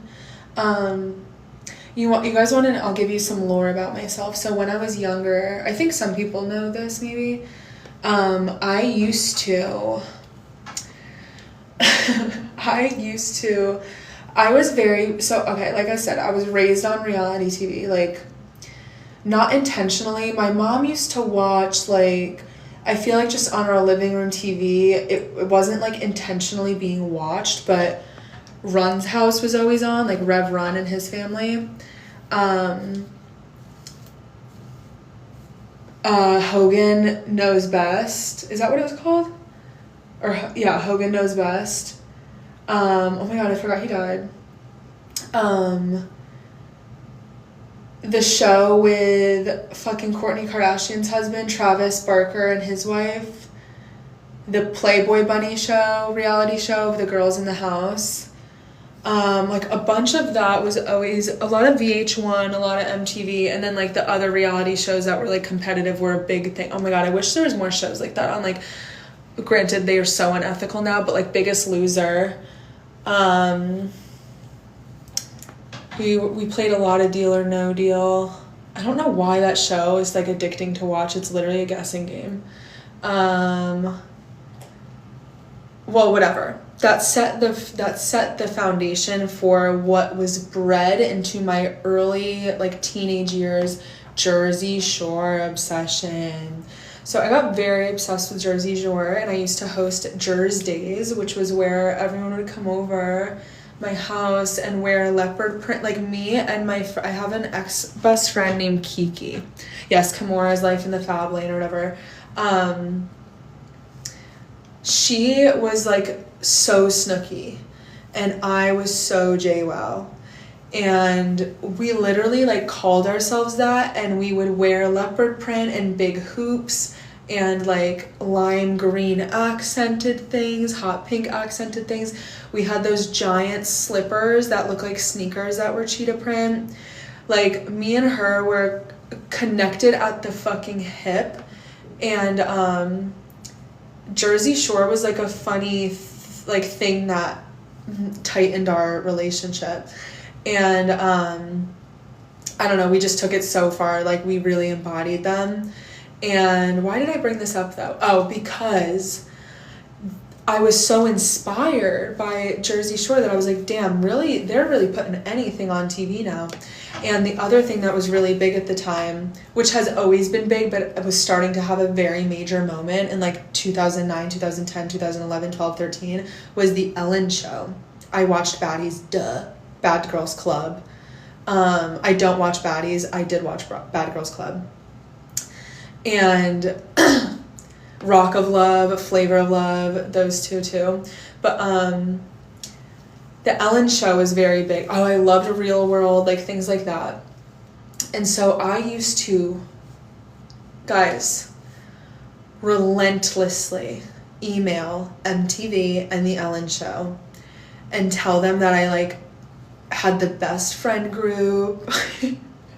I was, like, 13. And we needed this show, and so funny in hindsight because I had a friend named Lexi who, like, just grew up pretty fast, and she, like, would literally get fucked up at 12 years old. And I remember, like, I did a little photo and a little bio of each person, and I remember in Lexi's bio being like, she gets high, or something like that. And they probably would see these emails and be like, bro, what? Loved True Life, also loved Made. And basically what I'm trying to establish is that this has been a long-running dream of mine that I've taken so seriously. And on top of that, the thing about wanting a reality show, the same way, like, you can want to be an actress, is you can just do it yourself now until someone sees something in you. And I'm like, how do I do that? Do I need to start vlogging? Like, I like don't want to, I'm not good at vlogging. I want someone to like follow me around. Like that's genuinely what I want. And I do now even have such a fun friend group where I'm like, bro, like that's why I'm so big on cameras and filming and have the meta glasses, because like I'm really big on accessible cameras so that I can like in the moment quickly, especially while I'm fucked up, like remember to film. And ow. I know that dream's gonna come true to me in one way or another. I don't know when it's gonna happen or how it's gonna happen, but I'm excited for it. And you guys will be able to say, oh my god, I remember being on Kayla's live when there was only 7 people in there and she was talking about this shit. I know, I'm not afraid to hire it. I just, as long as I have the money, listen, one thing about me, I'll pay anyone to do anything. Like, I never gave a fuck. I'm not like, I used to be very cheap and stingy on that shit because I just grew up broke and like believed you should do everything yourself. Now at this age, if I have it, I will outsource anything like to make not only life easier, but like for something like that that's recreational, come on. Why not just hire someone? Same thing as like when people like rent music studios for their birthday. Like it's just fun, bro. People need to be having more fun, and my friend group is very fun, that prioritizes fun in a way that I think is like low-key rare now, like being genuine friends and actually having good fun while being genuine friends. And we all just met this year, like it's a co-ed friend group, and I'm just like, wow, I wish there's so many moments that I had this summer where I'm like, I wish this was filmed. Okay, I shouldn't have put makeup on. I look worse. So, I think I'm gonna take the lippy off because it doesn't look that bad on camera, but it's kind of giving corpse in real life. Excuse me. Guys, I don't know what to do. I hate meeting them out.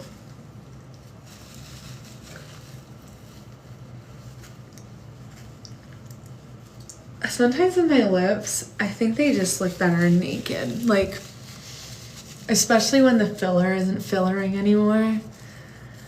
It's just kind of like OD to put something on them. Like when they don't have that beautiful plump anymore. Which they don't look bad, but I think too, being on the semaglutide, one thing it does do that's such a downside is if you get filler or Botox, it metabolizes so much quicker. Like I got filler, I think in July of 2024, and lip filler, and it literally looked brand new for like a year. And now on the semaglutide, even though I'm not taking a lot, literally at all, it just like doesn't stick around, and it kind of makes it redundant. Like then you're kind of like, fuck, I should just stop getting it, because like what, I'm gonna pay all this money and to not keep it. And then that's where things get a little bit more extreme, and it's like, should I get a lip fat transfer? Should I get an implant? Because that's what people used to do before filler. They would get an implant in their lip, or they would get fat grafting. And I'm like, okay, like, is that the wave? But same thing, it can metabolize, so I don't know. I kind of wish I didn't put eyeliner on either. Right? This looks better than, I look like more awake and alive and normal, I think, with this than the fucking gray lip liner. Now, the eyeliner. I don't think I'm a fan. Gonna be honest.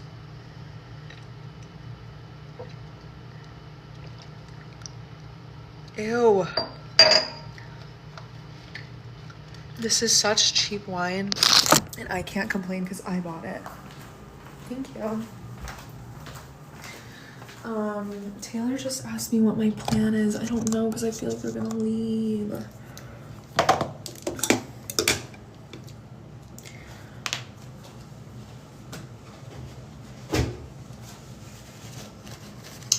I can't tell. Hold on. Let me look in the other mirror because I can't tell with this fucking ring light. It's like causing a reflection. Let me put it next to me. Yeah, it needs to come up.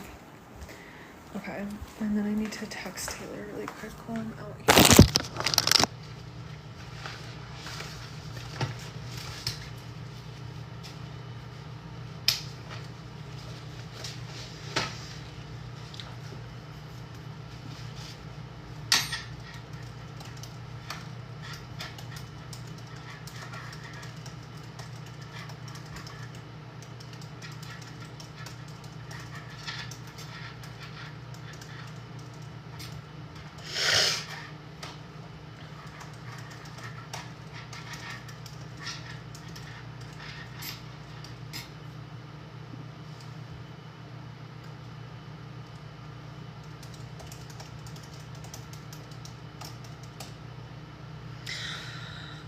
I don't wanna be anything other than what I've been trying to be lately. Stupid. Oh, did I bring my... I did.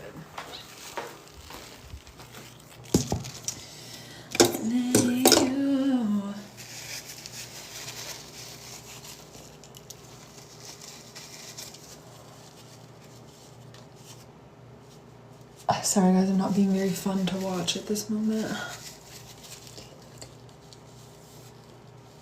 I don't know why I always overstay my own live, like, I don't know why I do that.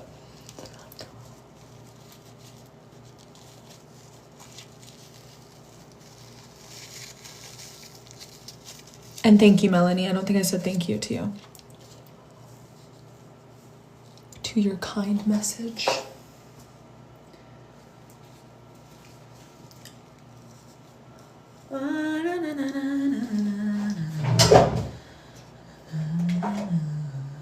Something I often do that I know other people don't do is that I use chapstick often to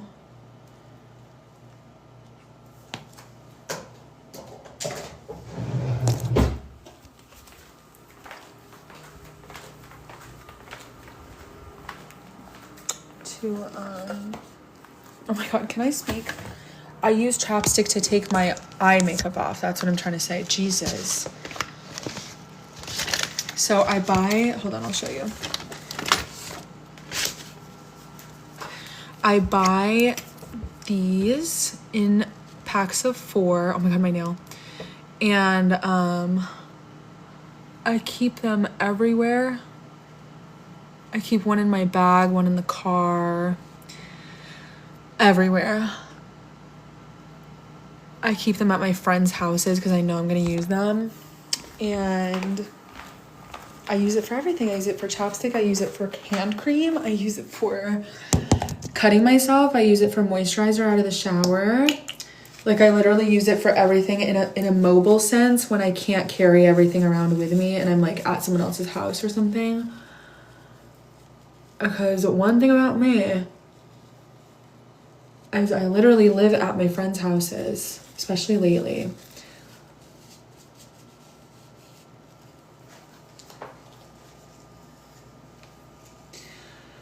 I feel like I look crazy.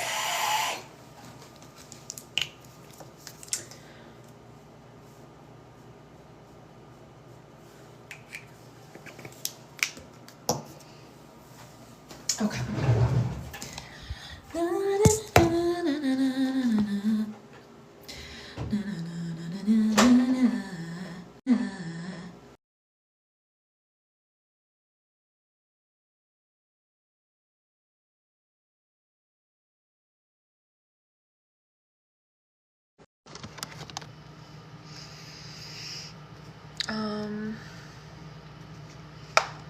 I do have a pimple on my fucking face.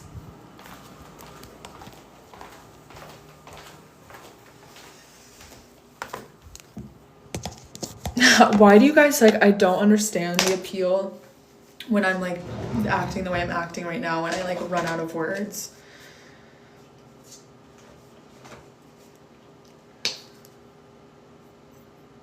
I know I'm probably only in the corner of your screen, but it's still funny to me. Like, I can't listen to people. How do I explain it? Like, I can't even like have someone else's white noise when it's the way that I'm being right now. It bothers me when other people are like, like, it actually drives me fucking berserk insane.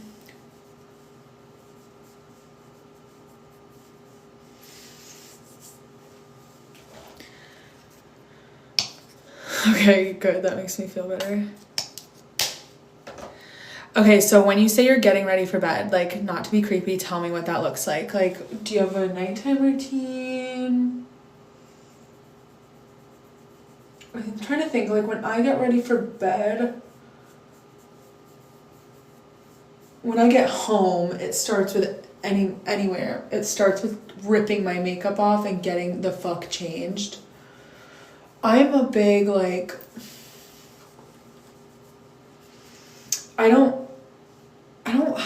I love dressing up, but I need to rip my fucking clothes off no matter what I was wearing, even if it was comfy, when I get home, because I kind of am like an outside clothes person in a way where I'm like, ew. Not because it grosses me out with other people, but like, I don't know, it's just what I need to do to feel comfortable.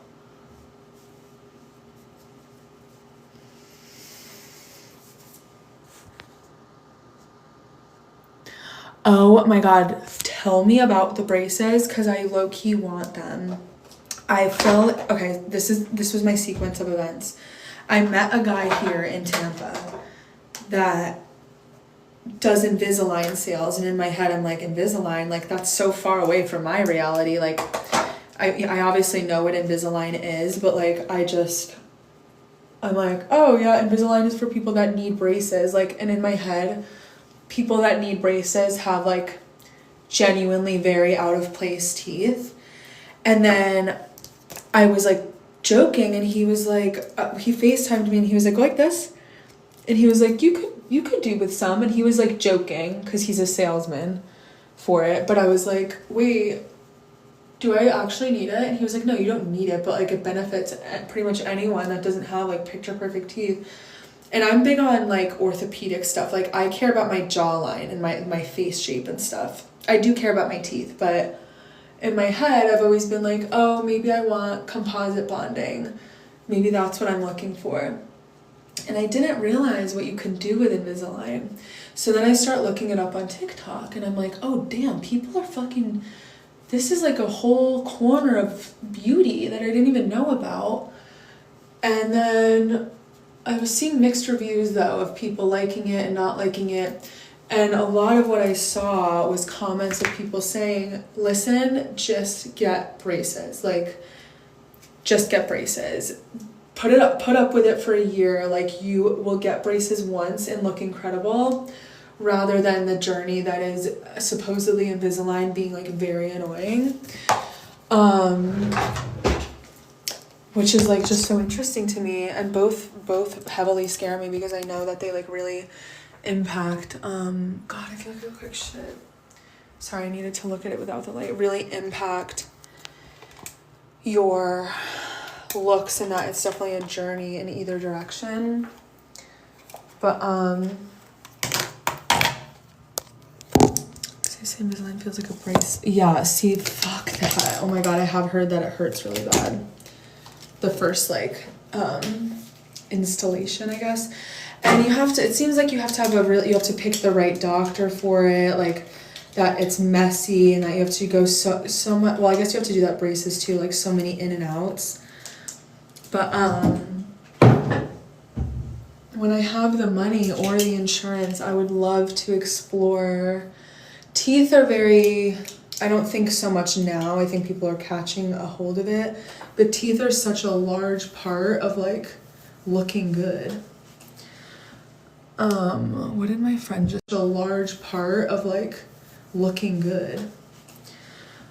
What did my friend just say? I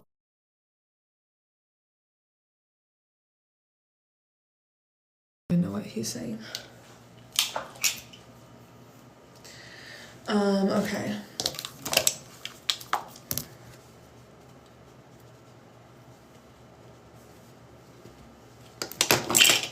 I feel like I look like I'm made of clay right now.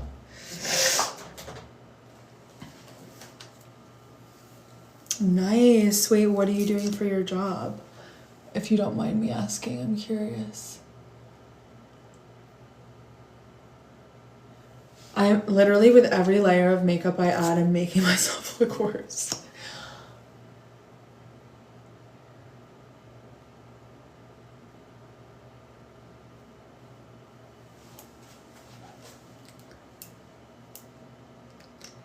I'm gonna fucking break her. Okay.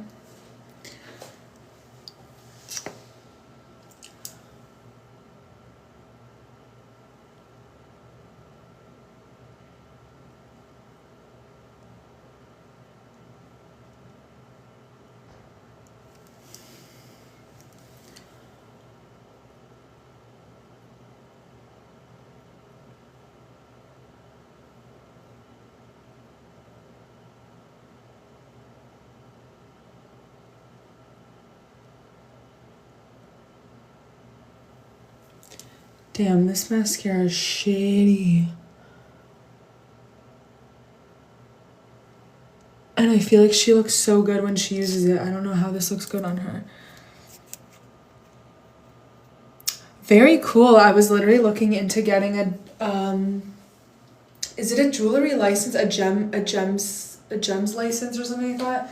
Because I was low-key looking into getting into jewelry sales. Because I kind of want to break into luxury sales. And I was like, maybe that would be a cool entryway. But your gemology certificate or something like that. I thought that was interesting. Oh, my purse is in there. I have a knot in my back. Oh, it hurts. Did you have to get that for what you do?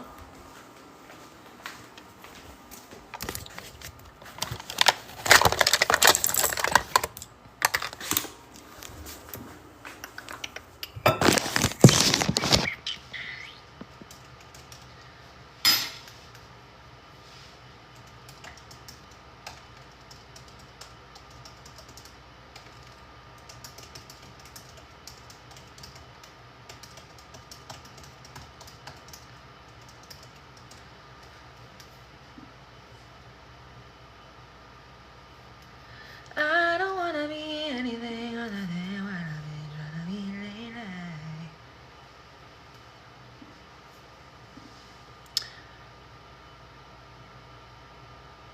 Interesting. Damn. That's very interesting to me, though. Very cool job. I love when people have jobs that I haven't heard before.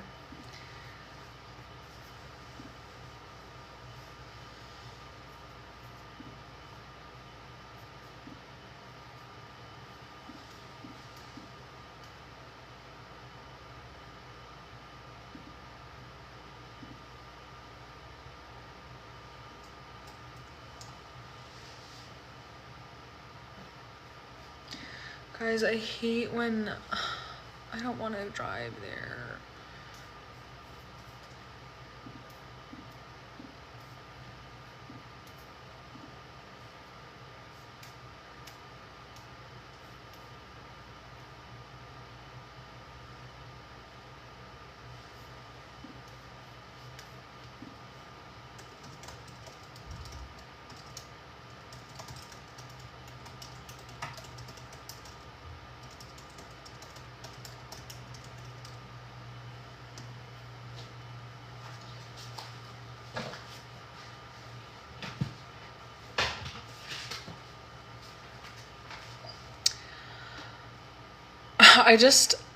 You know what it is? It's not driving. I actually love driving. It's parking. I get stressed with city parking. Like, everything is just a grid, and I just always get stressed out. Also because I'm not good at parallel parking, also because I'm in a rental, also because I just always feel like I'm parking in a bad spot.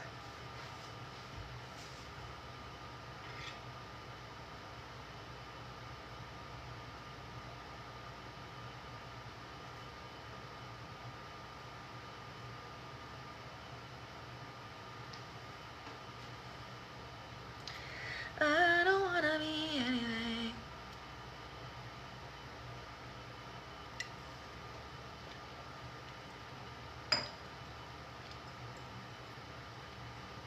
Oh my god, I think they are drunk. Yeah, it is. It is. Okay, she said... Did she say in the drawer? I look so... I know you keep saying I look pretty. I really feel so... It should be in my bathroom under my sink. Okay. I feel so ugh. And I also think it's because people like I said, I always dress up. And I just know that I'm showing up bummy. And I don't like that. I low-key want to like borrow her clothes.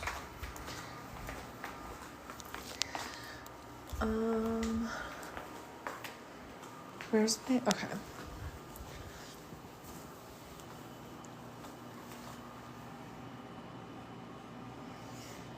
Like... I feel like I need to put my shorts back on, but it's kind of cold out. Florida cold. It's like 70 degrees. I also just think this is just a general thing, but I feel like I look shit. I don't know if I watch the makeup tutorials, you know, I do all that. I used to literally be a makeup artist, and I don't know what it is. I cannot do my fucking makeup anymore. And those jokes about like 2016 makeup is literally about me. Like, I don't know how to...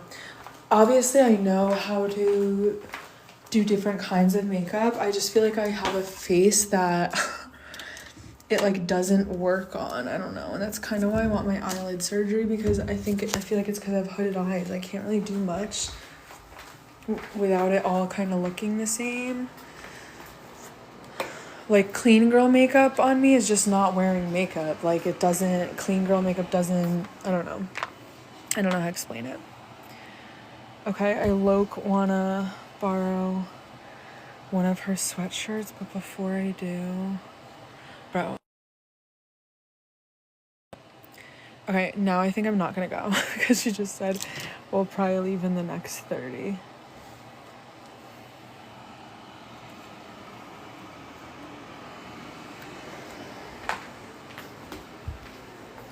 What a waste of time. But I did take a long time, so honestly. So when I think of 2016 makeup, well, granted, I don't like carve my brows out. Like, I don't do that anymore. But, it's just like, I feel like the eyeshadow is where I'm 2016. And I'm not quite sure. I'll think I'm breaking out of it as I'm doing it. You know what it is? It's not that I'm doing 2016 makeup. It's that no matter what makeup I do, I look like I'm from 2016. That's probably a better way to put it.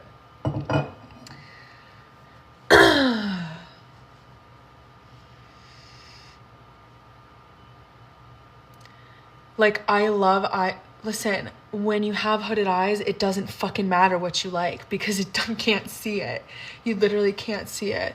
Like, unless I'm literally going like this, like for a photo, and even then, you can't really see it. Also, I have such strong brows, and they tend to overshadow the overall look. Question. I kind of want to bleach my brows. Like, I think that, because listen, if my brows were bleached, the attention would go immediately to my eyes. And this would not be, like, it's not that I don't like my eyebrows. And we'll go back in the summer to black, so when I don't have makeup on, I don't look crazy. But when I think of like a smoky eye and all this and that, like the brows really get in the way when you have the type of brows I have.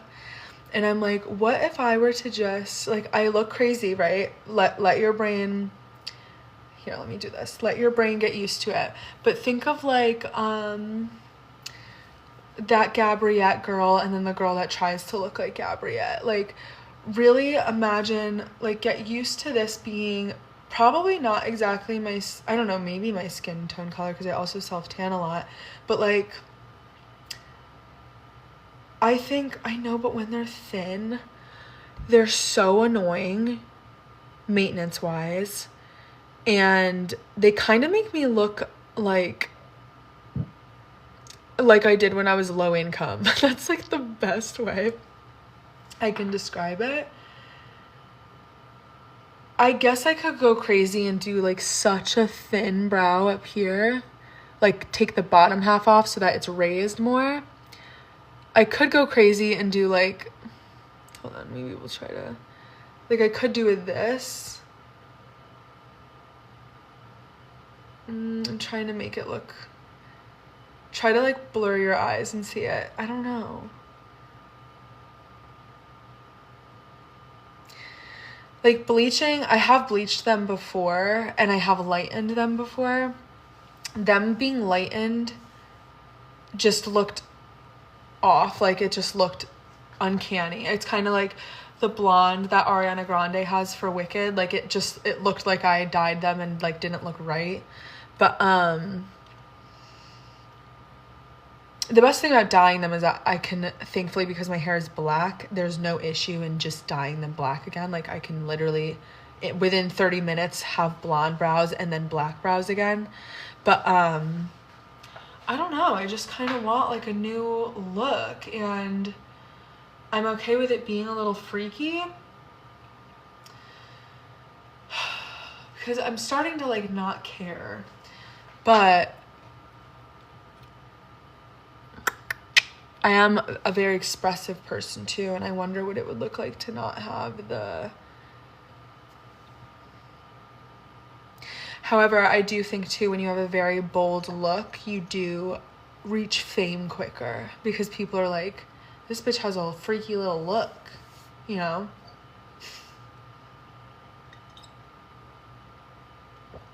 Like if you dye your hair,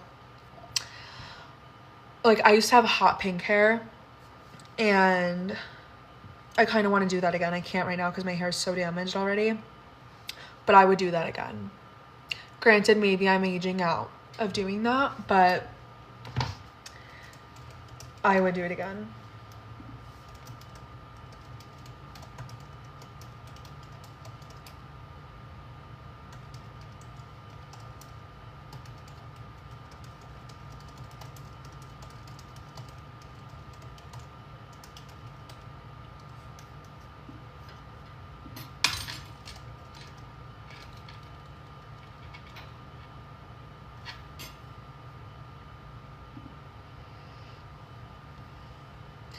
What did you do? I did like a neon.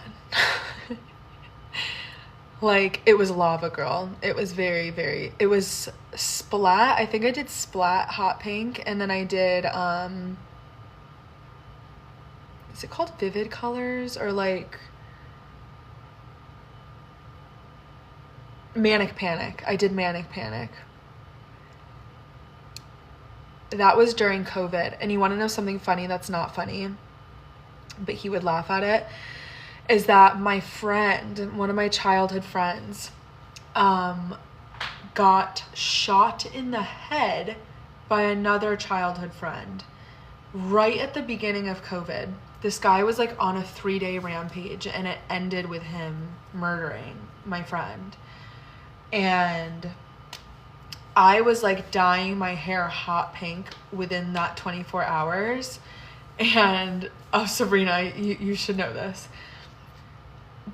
Within that 24 hours, and his funeral was like, what, like, I don't know, 3 days later.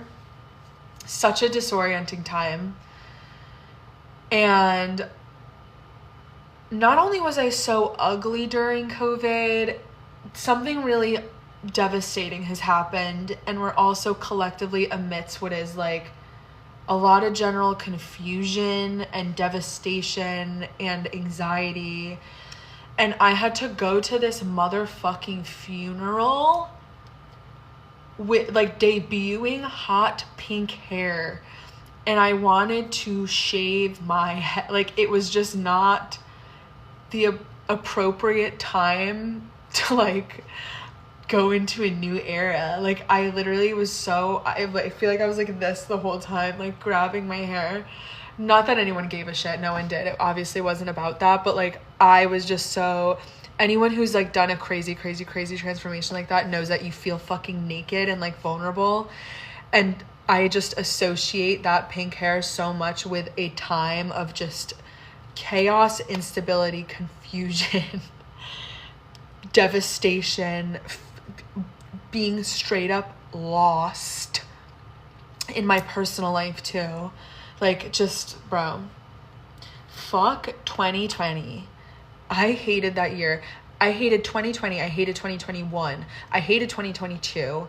And 2023 was so fucking bad the first half and got a little bit better the second half. Those 3 years of my fucking life, where was Saturn going? Saturn was going through my fucking 4th house. Get the fuck out of there. That was literally going through my 3rd house and 4th house and into my 5th house. Good luck to anyone going through that. JK, I also had other shitty things going on at the same time. I think that's why it was so bad. But when I think of those years of my life, I'm just like,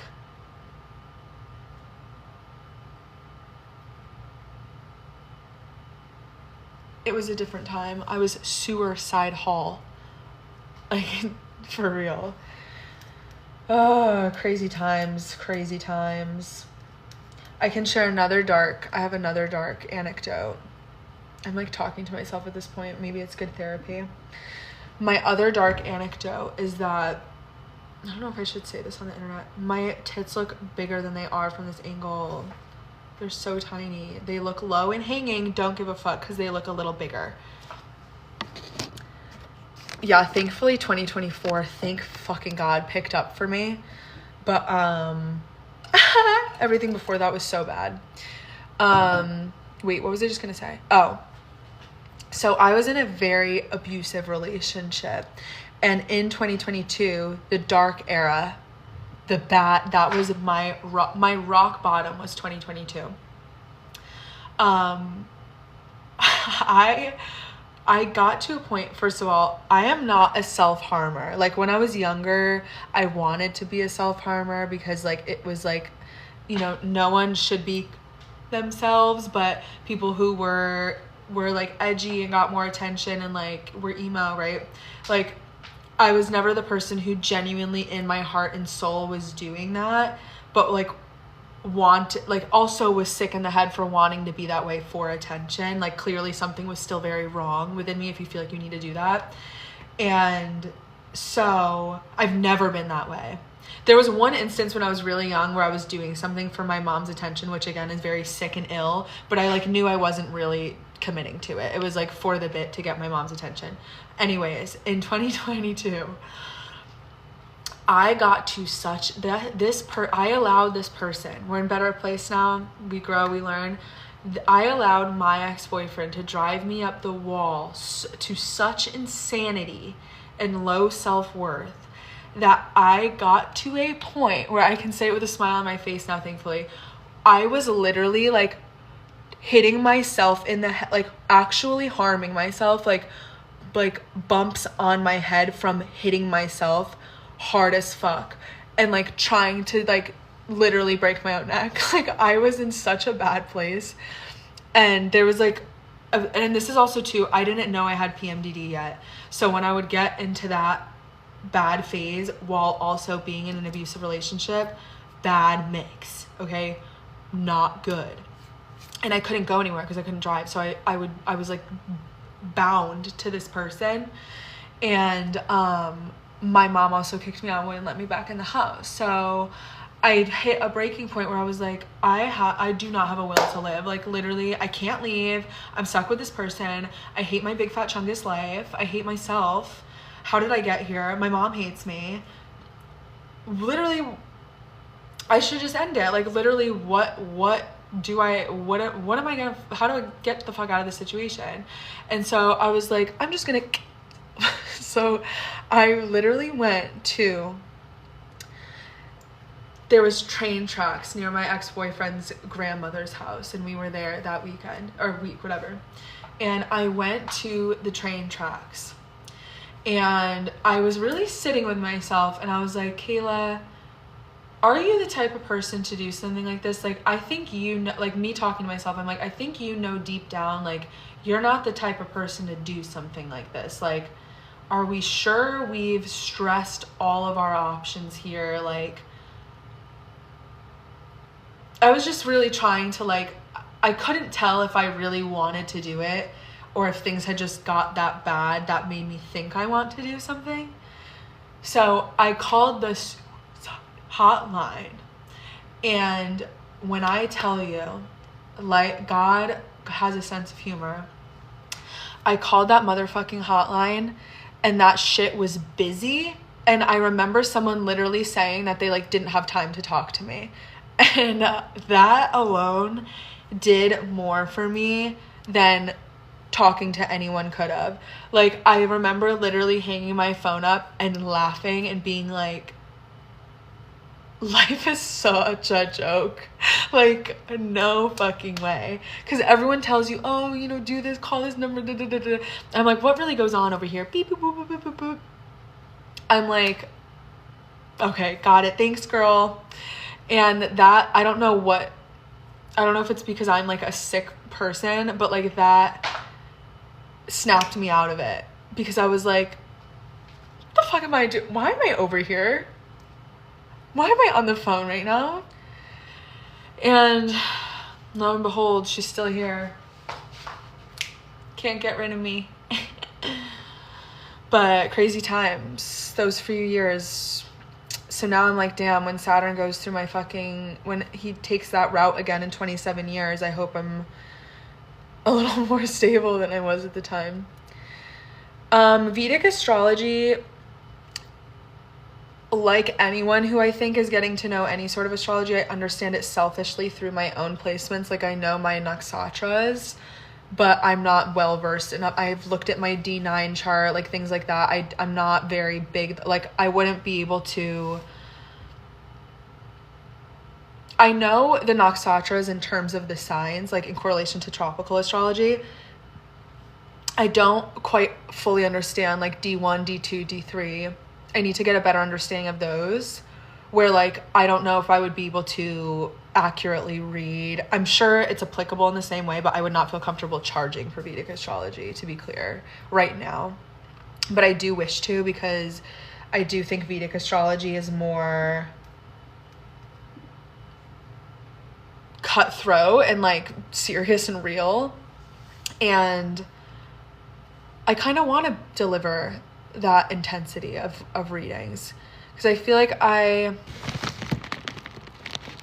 excited to read my chart. If you want to send me your Vedic chart, I would be curious to play with it. I can't tell you when. It might not be, like, literally tomorrow, but if you feel comfortable doing that, because that's how you learn.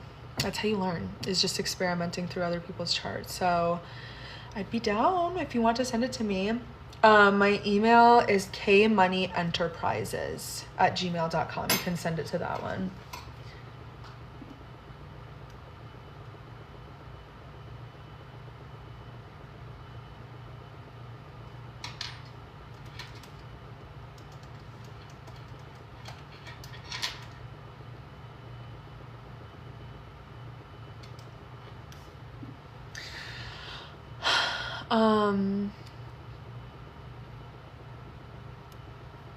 I really wonder how Saturn's going to be in my 6th house.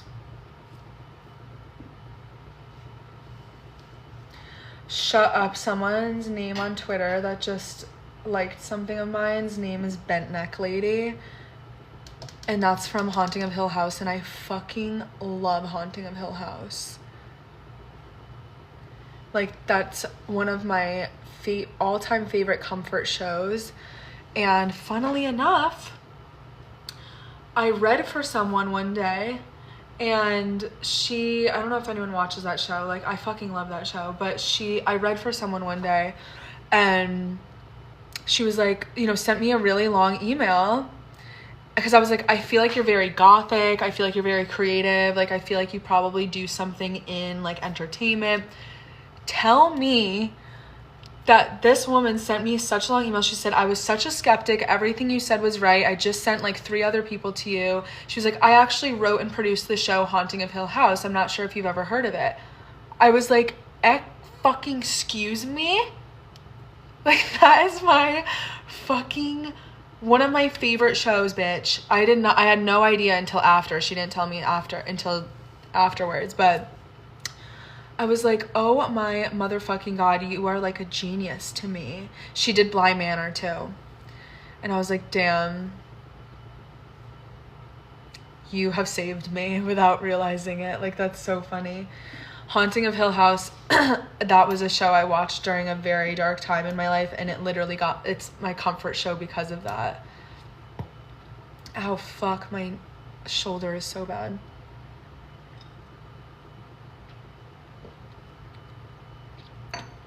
I've watched it too many times.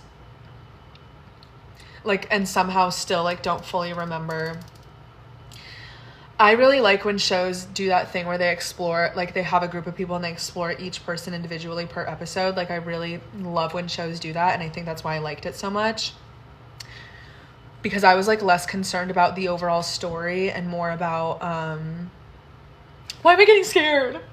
More about, the personal storylines I thought were very nuanced and interesting and probably very realistic in a family dynamic that large.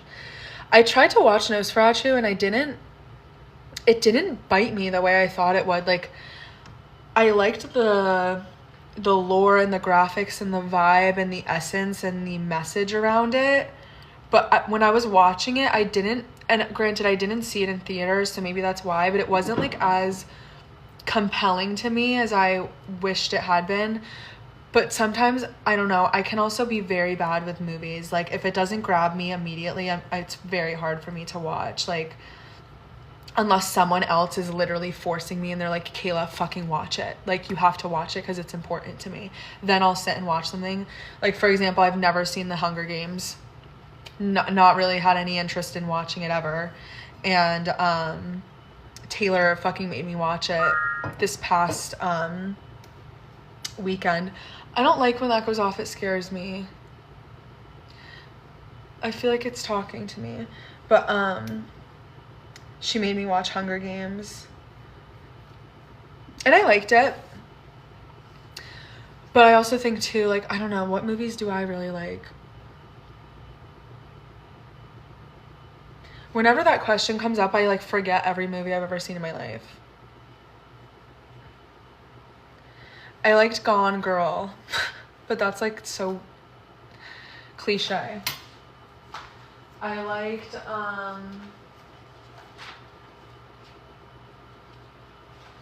what else?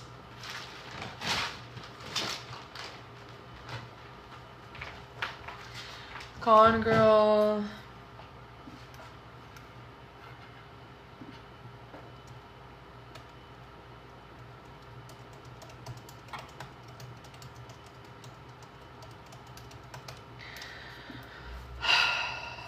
I didn't see The Witch.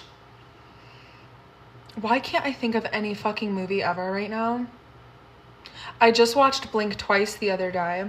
I'm surprised it took me so long to watch, but I liked Blink Twice, though it did give me a panic attack because I'm very sensitive to grape scenes, and unfortunately in that movie it's, like, so choppy and unexpected. Like, you don't really, it shows flashbacks, so, like, it's kind of unexpected, and I literally had a panic attack, which is, like, such pussy shit, but I don't do well with that shit. I can watch someone get murdered.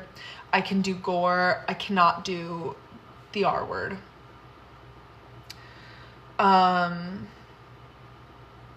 I like psychological thrillers, but okay, so I like, obviously, again, very cliche. I like A24 movies. Like, I liked Hereditary. I liked Summer, whatever, the one with Florence whatever her name is. But like, I like them, but they make me feel so disturbed after. Like, it makes me feel shitty. So I don't know if I really like them or if I'm just like, this is an interesting concept. I guess I like that they make me feel something. Midsummer. I don't know. I don't need to know more about Diddy. Like, oh my god, my shoulder, guys. I don't need to know more about that.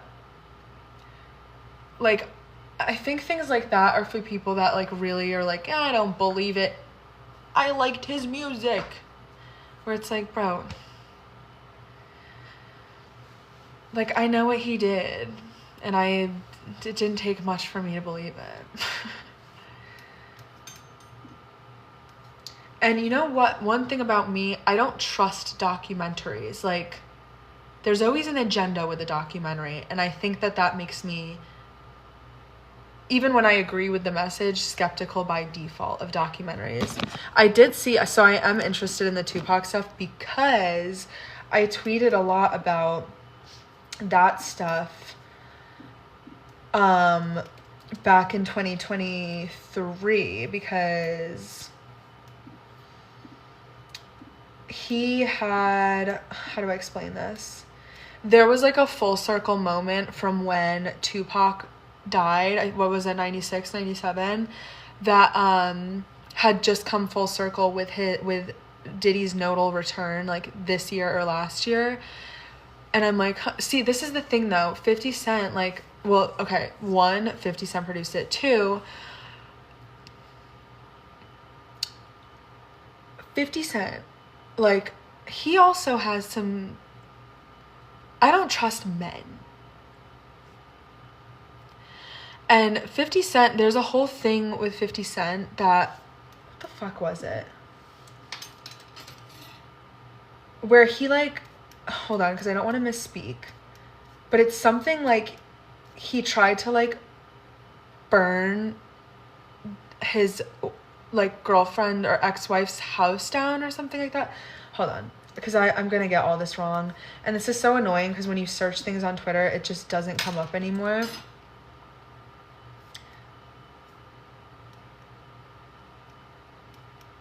Dude, oh my god, my friend wants me to pick him up.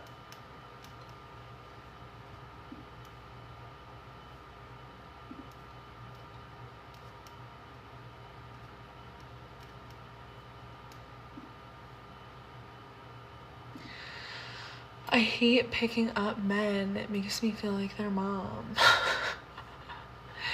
Yeah, that's what I'm saying. Like, and I'm sorry.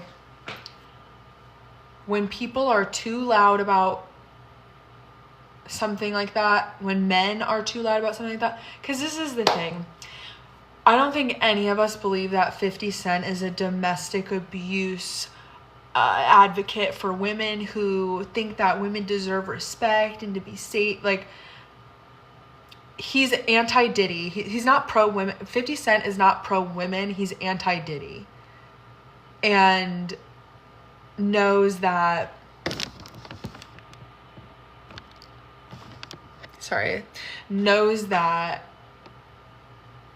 women, like anyone, will dogpile on that.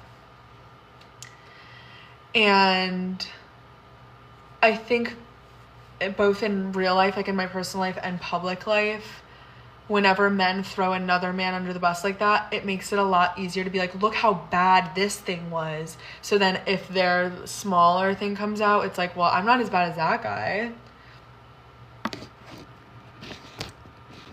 Oh, fuck, I just invited someone by accident. Oh my god, I need to stop inviting people to live.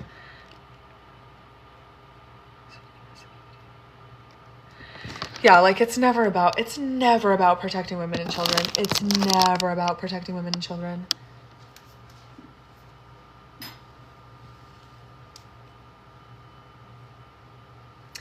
Do I want something from Taco Bell? Taylor just asked me, do I want something from Taco Bell?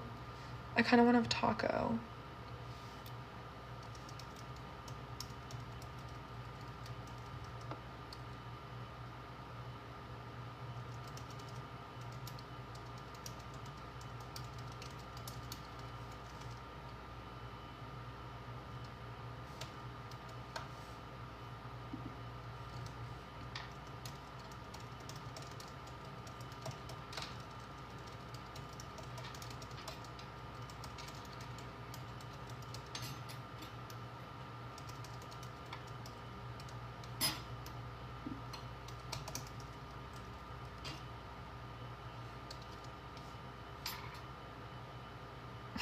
I'm being such a bitch. I've never gotten a Baja Blast. Okay, we're in the Taco Bell drive-thru, right? This is what I always get. Hi, can I do... I know my friends order too. Hi, can I... It depends on what I'm feeling. If I did not eat anything that day. Hi, can I have a Doritos Locos Cheesy Gordita Crunch, please? That's it. Just that. If I did eat that day and I'm like, I can't do the fucking double breaded down 5-pound Gordita Crunch, I will go, hi, can I get 2 Doritos Locos tacos with Diablo sauce, please? And then my friend gets 2 steak chalupas. And... oh my god, one thing about me, and don't hate me, I cannot do nacho cheese of any kind. Taco Bell, movie theater, from the store, from the can, from the glass, homemade, I cannot do nacho cheese. Why is my cheese wet? I don't want my cheese to be wet or liquid or bouncy. Like, if I'm eating cheese, I want it to be solid.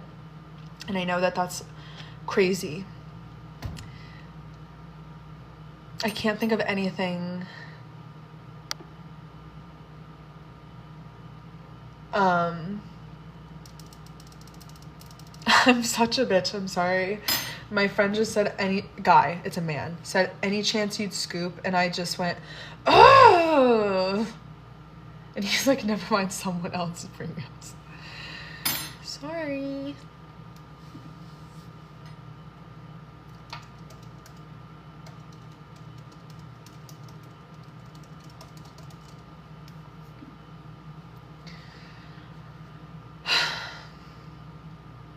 I'm also just not a big dairy girl, have to be honest. Like, it's not that I'm anti-dairy. I just, like, I feel like it does always make me feel like shit.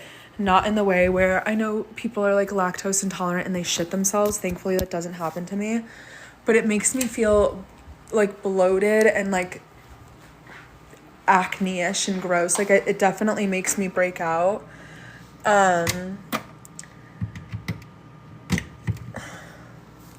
Oh my god, my phone is being stupid. Oh my god, they gotta put a charger on the side. I'm so sick of this shit. Oh my god, Jesus Christ. Dude, how do I fucking get out of this? Dude, how do I fucking get out of this?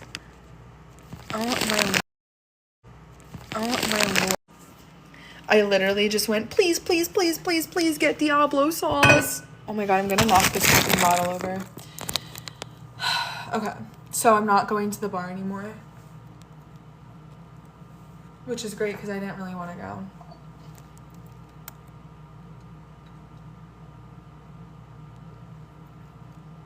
go. This fucking wine. Is anyone a fan of this?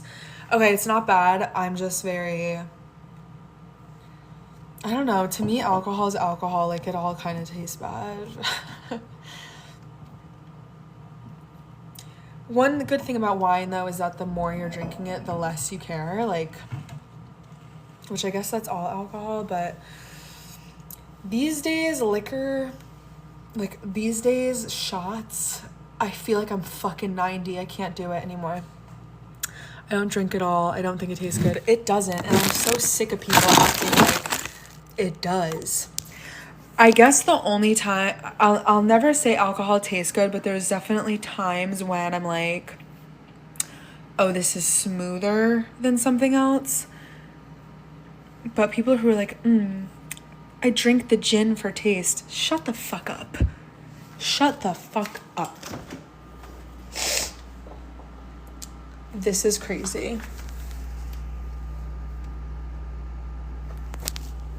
Oh my God, Taylor, I need to take a picture of this. Hold on. Alcohol is very expensive, and trust me, I am not buying drinks when I'm out. One thing about me, I'm a heavy pre-gamer. And like, if I'm not pre-gaming, me drinking is someone else's problem. Like, I will maybe get one drink for myself if it's like a barren night, but like usually no. Hold on, I need to take a picture. I will maybe get one drink for myself if it's like a barren night, but like usually no. Hold on, I need to take a picture of this.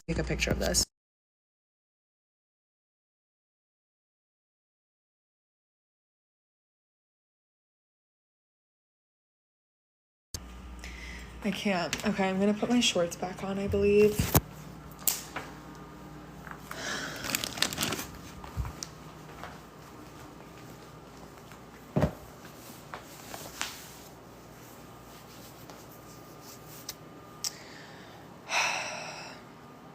I wish it didn't, like, there's a lot of things I wish about live. I wish you could be on live while you're driving, not because I would be dangerous, but because I just would be talking. Or I wish there was like a feature where it could just be the microphone. And I also wish that you could just get changed on live, because I don't care. Like, not in a sexy way, I just literally don't fucking care. And I know I should, I just don't.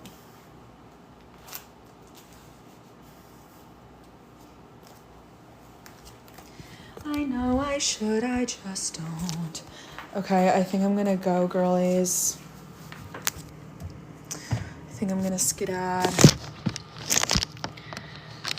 Also, when we were talking about Haunting of Hill House, I low-key got scared. And was like I low-key was getting paranoid. Also, last thing I have to say, I think I said this yesterday, why did nobody tell me that Southern Charm is back on? Like, I need someone to talk. Does anyone fucking watch that anymore? Like, I swear I'm the only person that watches it.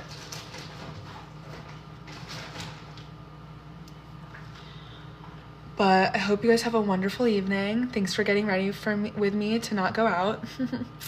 Love it. And I will talk to you guys soon. I will be back on tomorrow. Everybody round up their bitches. Get everyone in their life who needs a reading and tell them to come here, please. Like, I need to get my life together. And I've been on here for so long and didn't do anything that was productive for me. Like, I'm ending the night disappointed again, like, in myself. Not because I did anything wrong. I'm just like, God, why? Send me some prayers. That's what I need. Some motherfucking prayers. God bless everyone. I love you. I will be back tomorrow. I'm not sure what time, but you will know in advance. And have a wonderful evening and sweet dreams.